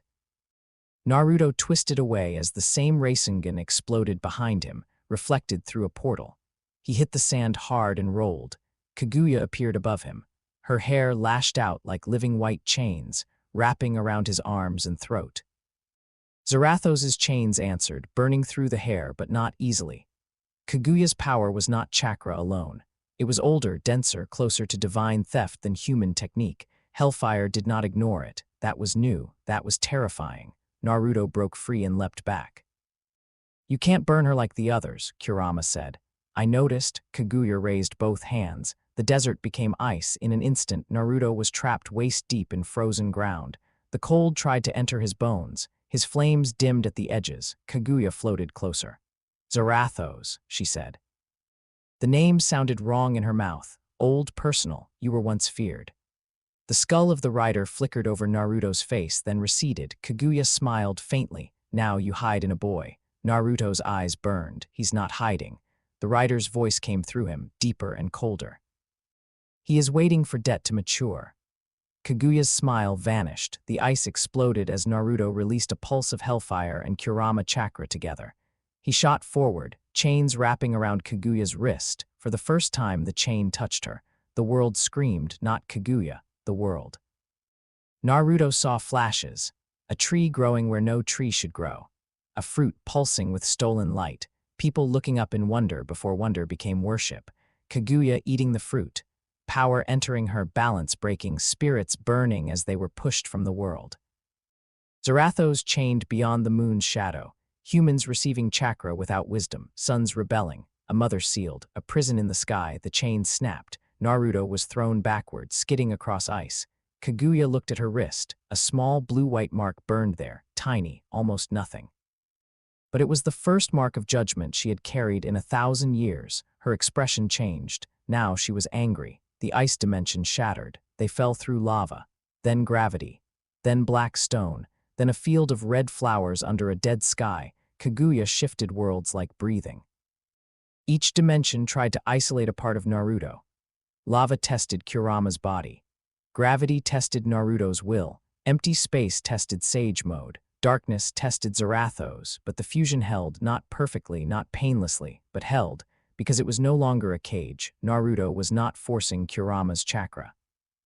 Zarathos was not puppeting Naruto's body. Kurama was not trying to escape. They moved as one because all 3 wanted the same thing, end her, not for revenge, for release. Kaguya opened her third eye. The air became heavy. Enough. A wave of power struck Naruto and split his cloak of flame apart. Kurama roared. Zarathos' chains snapped loose. Naruto dropped to one knee, gasping. Kaguya descended. "You speak of children as weapons," she said. "Yet look at yourself. A child weaponized by a relic, a fox weaponized by humans, a spirit weaponized by guilt." Naruto forced himself up. "You're wrong." Kaguya lifted her hand. "Am I?" The world around Naruto changed again. This time he stood in Konoha, not the real Konoha, a dream of it. The village was bright, clean, peaceful. People smiled at him from every street. No one whispered, no one glared, no one pulled their children away. Hiruzen waved from the Hokage Tower. Uruka laughed outside the academy. Sakura called his name warmly. Sasuke stood beside him, calm and unbroken. Minato and Kushina waited at the end of the street. Naruto stopped breathing. Kurama went silent, Zarathos burned low. Kaguya's voice surrounded him. This is mercy, a world without pain, a world where the child is loved, a world where no one needs judgment. Naruto stared at his parents. Kushina smiled. My little Naruto. His legs almost moved, almost. That was the cruelest attack Kaguya could have chosen, not bone, not lava, not death. A life he had deserved. Minato held out his hand. Come home, son. Naruto's eyes filled with tears, his body shook. Kurama's voice came quietly. Brat. Naruto closed his eyes. I know. He opened them again. The street was still beautiful, his parents still waited. But now he saw it, too perfect. Too still, no guilt, no choice, no real people, only puppets shaped like comfort. Naruto wiped his eyes. I wanted this. The dream flickered. I wanted this so badly it hurt. Kaguya watched from above, silent. Naruto looked at the dream versions of his parents. But pain isn't the only thing that makes people real. Choice does, and you don't get to steal that from everyone because the world is ugly. The blue-white fire returned, not around his body, inside the dream. The fake Konoha began to burn without heat. Naruto looked up. You're not offering peace. You're offering a cage with soft walls. The dream shattered. Naruto stood again on the battlefield, back in the real world. Time was still frozen. Kaguya hovered before him. For the first time, she looked at Naruto not like a child, but like an obstacle. So be it. Her power gathered. The sky wound widened behind her. The broken moon prison screamed open. Black Zetsu laughed from her sleeve, high and desperate. Mother, end him. Kaguya raised both hands. A truth-seeking mass formed above her, vast and dark, swelling with enough power to remake the battlefield into nothing. Naruto felt the truth immediately. He could not block it, not as he was. Kurama knew it too. Zarathos knew before either of them. The spirit spoke inside Naruto's soul. To stop her, I must manifest fully. Naruto's stomach went cold. Kurama snarled. No. It is required. Naruto clenched his fists. What happens to me? Zarathos did not lie. Less of you returns. Silence. The massive sphere above Kaguya grew larger. Frozen shinobi stood helpless beneath it. Naruto looked at them. Every village, every banner, every old enemy. Every child soldier grown into an adult who taught more children the same songs. He thought of Iruka, Kakashi. Sakura hugging him even though she was afraid. Sasuke carrying Itachi's body through the trees, Gaara calling the tailed beasts prisoners instead of weapons. Tsunade refusing to declare him missing Nin. Hinata watching him from far away with soft eyes and shaking hands, loving him like a prayer she never forced him to answer. He thought of the boy he had been, orange jumpsuit, loud voice, big dream. A child screaming that he would become Hokage because if the village had to look at him, maybe it would finally love him. Naruto smiled sadly. I was never going to be Hokage after this, was I? Kurama's voice was rough. Brat. Naruto looked inward, at the fox who had once hated him. At the spirit who had chosen him, at himself, still small somewhere beneath all the fire. Do it. Zarathos' flame lowered like a bow. Kurama closed his eyes. Then we do it together. Naruto opened every door inside himself. The battlefield ignited. Time restarted for 1 second, just so the world could witness what happened. Every shinobi saw Naruto rise, not as the rider, not as a Jinchuriki, not as a sage, as something that made all 3 titles look small. His body became a pillar of blue-white flame wrapped in red-gold chakra. The chains behind him expanded across the sky, each link large enough to bind mountains. Kurama's full shape emerged within the fire, 9 tails spread wide. Not imprisoned, not enraged, but standing guard. Then Zarathos manifested fully. The burning skull appeared above Naruto like a second moon, enormous and terrible. Its empty sockets looked down upon the world, and every guilty soul on the battlefield felt seen, not judged yet, seen. The allied shinobi forces fell to their knees, some wept, some prayed, some simply stared. Kaguya's attack descended. Naruto raised one hand. The chains shot upward. They did not try to destroy the sphere. They judged the power inside it, every piece of stolen chakra, every life drained by the divine tree, every war born from the fruit's theft. Every cage, seal, curse, and bloodline tragedy that traced back to Kaguya's original sin. The sphere cracked. Kaguya screamed, not in fear and fury. You cannot judge me, Naruto's voice answered, human. Young, clear, I'm not judging you. the chains wrapped around her. I'm returning what you stole. Hellfire surged, but Kaguya did not burn like Gato, did not collapse like Danzo, did not weep like Nagato. She was beyond ordinary damnation. So Zarathos changed the sentence, not hell, prison, older than the moon, older than chakra. Older than the lie that power belonged to whoever was strong enough to take it. The sky behind Kaguya opened into a place without light. She fought, dimensions shattered around her. Bone spears rained, space tore, gravity twisted. The battlefield cracked beneath the force of her resistance. Naruto held on, his skin burned, his memories burned, small pieces of himself came loose. The taste of his first ramen bowl, the exact sound of Uruka's laugh, the warmth of sunlight on the academy roof, the sharpness of wanting everyone to cheer his name. He felt them slipping away into the fire feeding the seal. He panicked. For 1 second, he was only a child again. I don't want to disappear. Kurama wrapped around him from within. You won't. Zarathos spoke, quieter than ever, not all of you. Naruto sobbed once, then tightened his grip. Kaguya was dragged backward toward the ancient prison. Black Zetsu shrieked, trying to peel away from her sleeve. No, I waited, I planned, I shaped history. A small chain caught him. Naruto looked at Black Zetsu. You whispered wars into the world and called it loyalty. Black Zetsu screamed as the chain pulled him after Kaguya.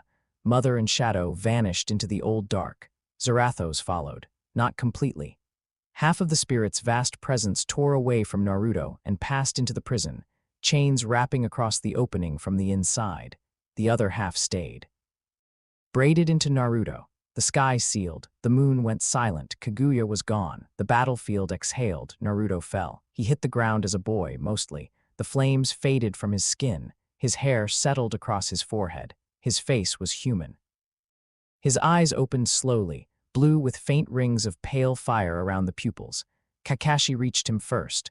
Naruto. His voice broke on the name. Naruto blinked up at him for a moment. He did not recognize Kakashi, then something clicked. Sensei. Kakashi almost collapsed from relief. Kurama's voice stirred faintly inside Naruto. Still there, tired, alive. Zarathos was quieter, not gone, never gone, but distant now, like thunder beyond mountains. Naruto tried to sit up. Pain moved through him in strange ways, not physical exactly, missing.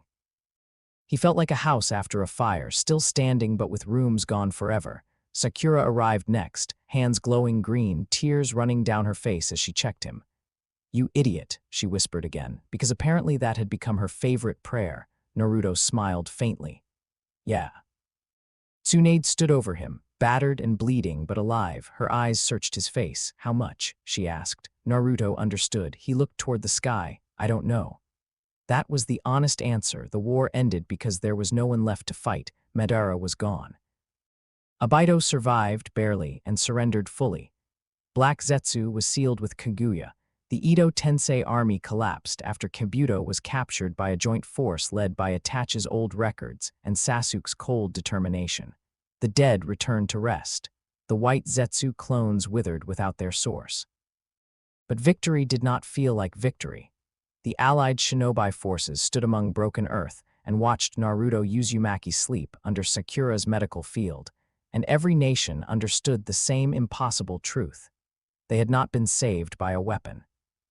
They had been saved by the child they had all been willing to turn into one. After the war, the chakra world changed, not overnight. Nothing honest happens overnight, but the old age was wounded. Ninjutsu still worked, but differently.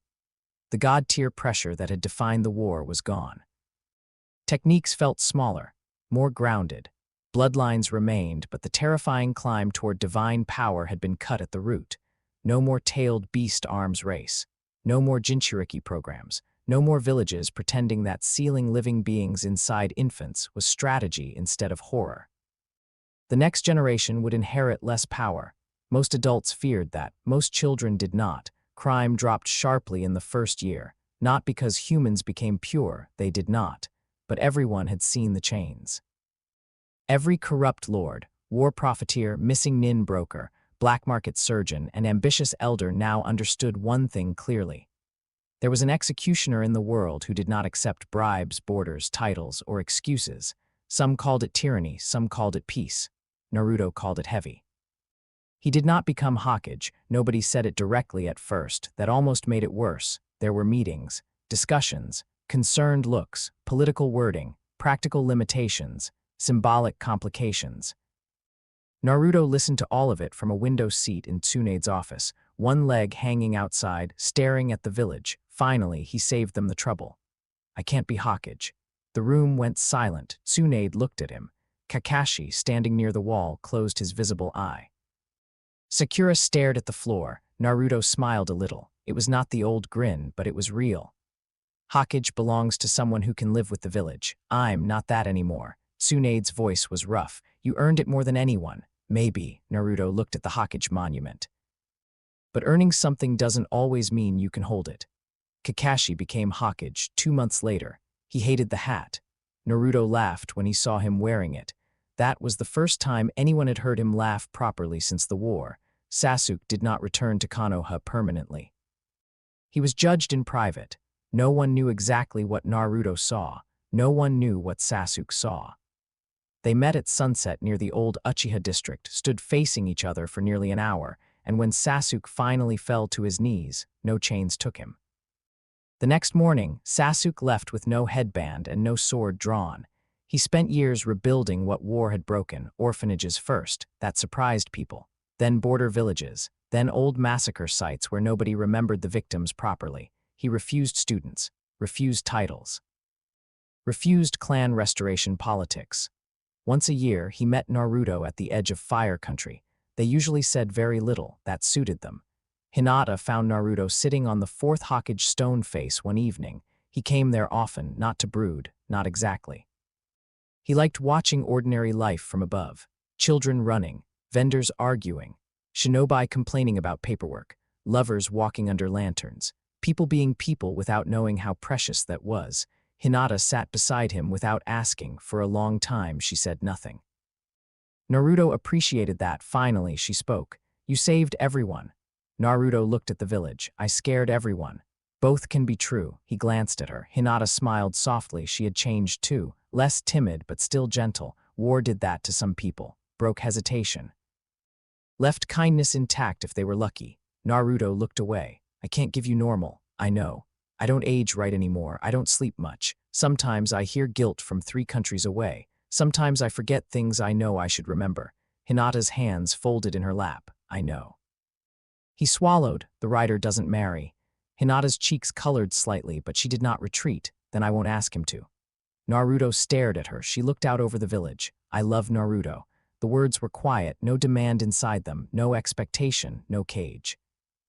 Naruto's chest hurt in a way that was almost human. What's left of him? He asked. Hinata looked at him then. All of him that matters. Naruto closed his eyes. For a moment, he leaned his shoulder lightly against hers. It was not a promise. It was not a romance the world could understand. It was an understanding. For Naruto, that was more than he had expected to keep.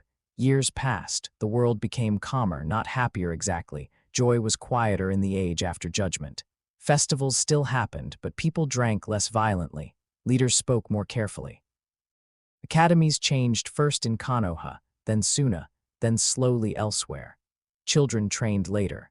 Missions involving assassination required oversight.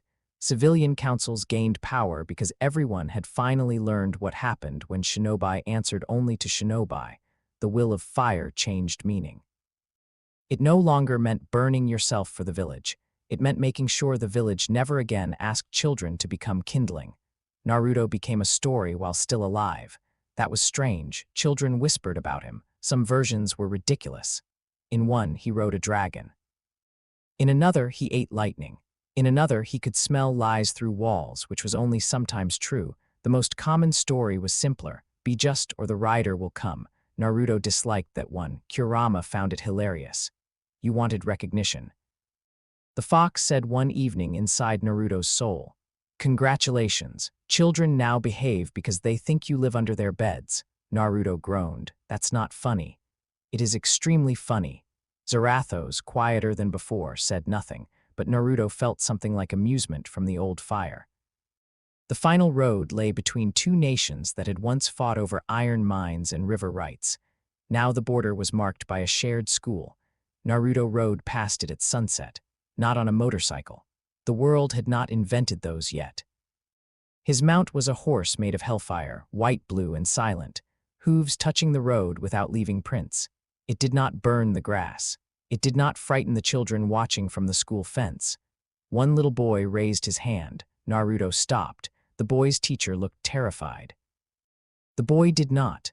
"Are you the rider?" the child asked. Naruto looked down at him, then smiled faintly. "Sometimes." The boy frowned. "Are you a hero?" That question stayed in the air longer than it should have. Kurama was quiet. Zarathos was quiet.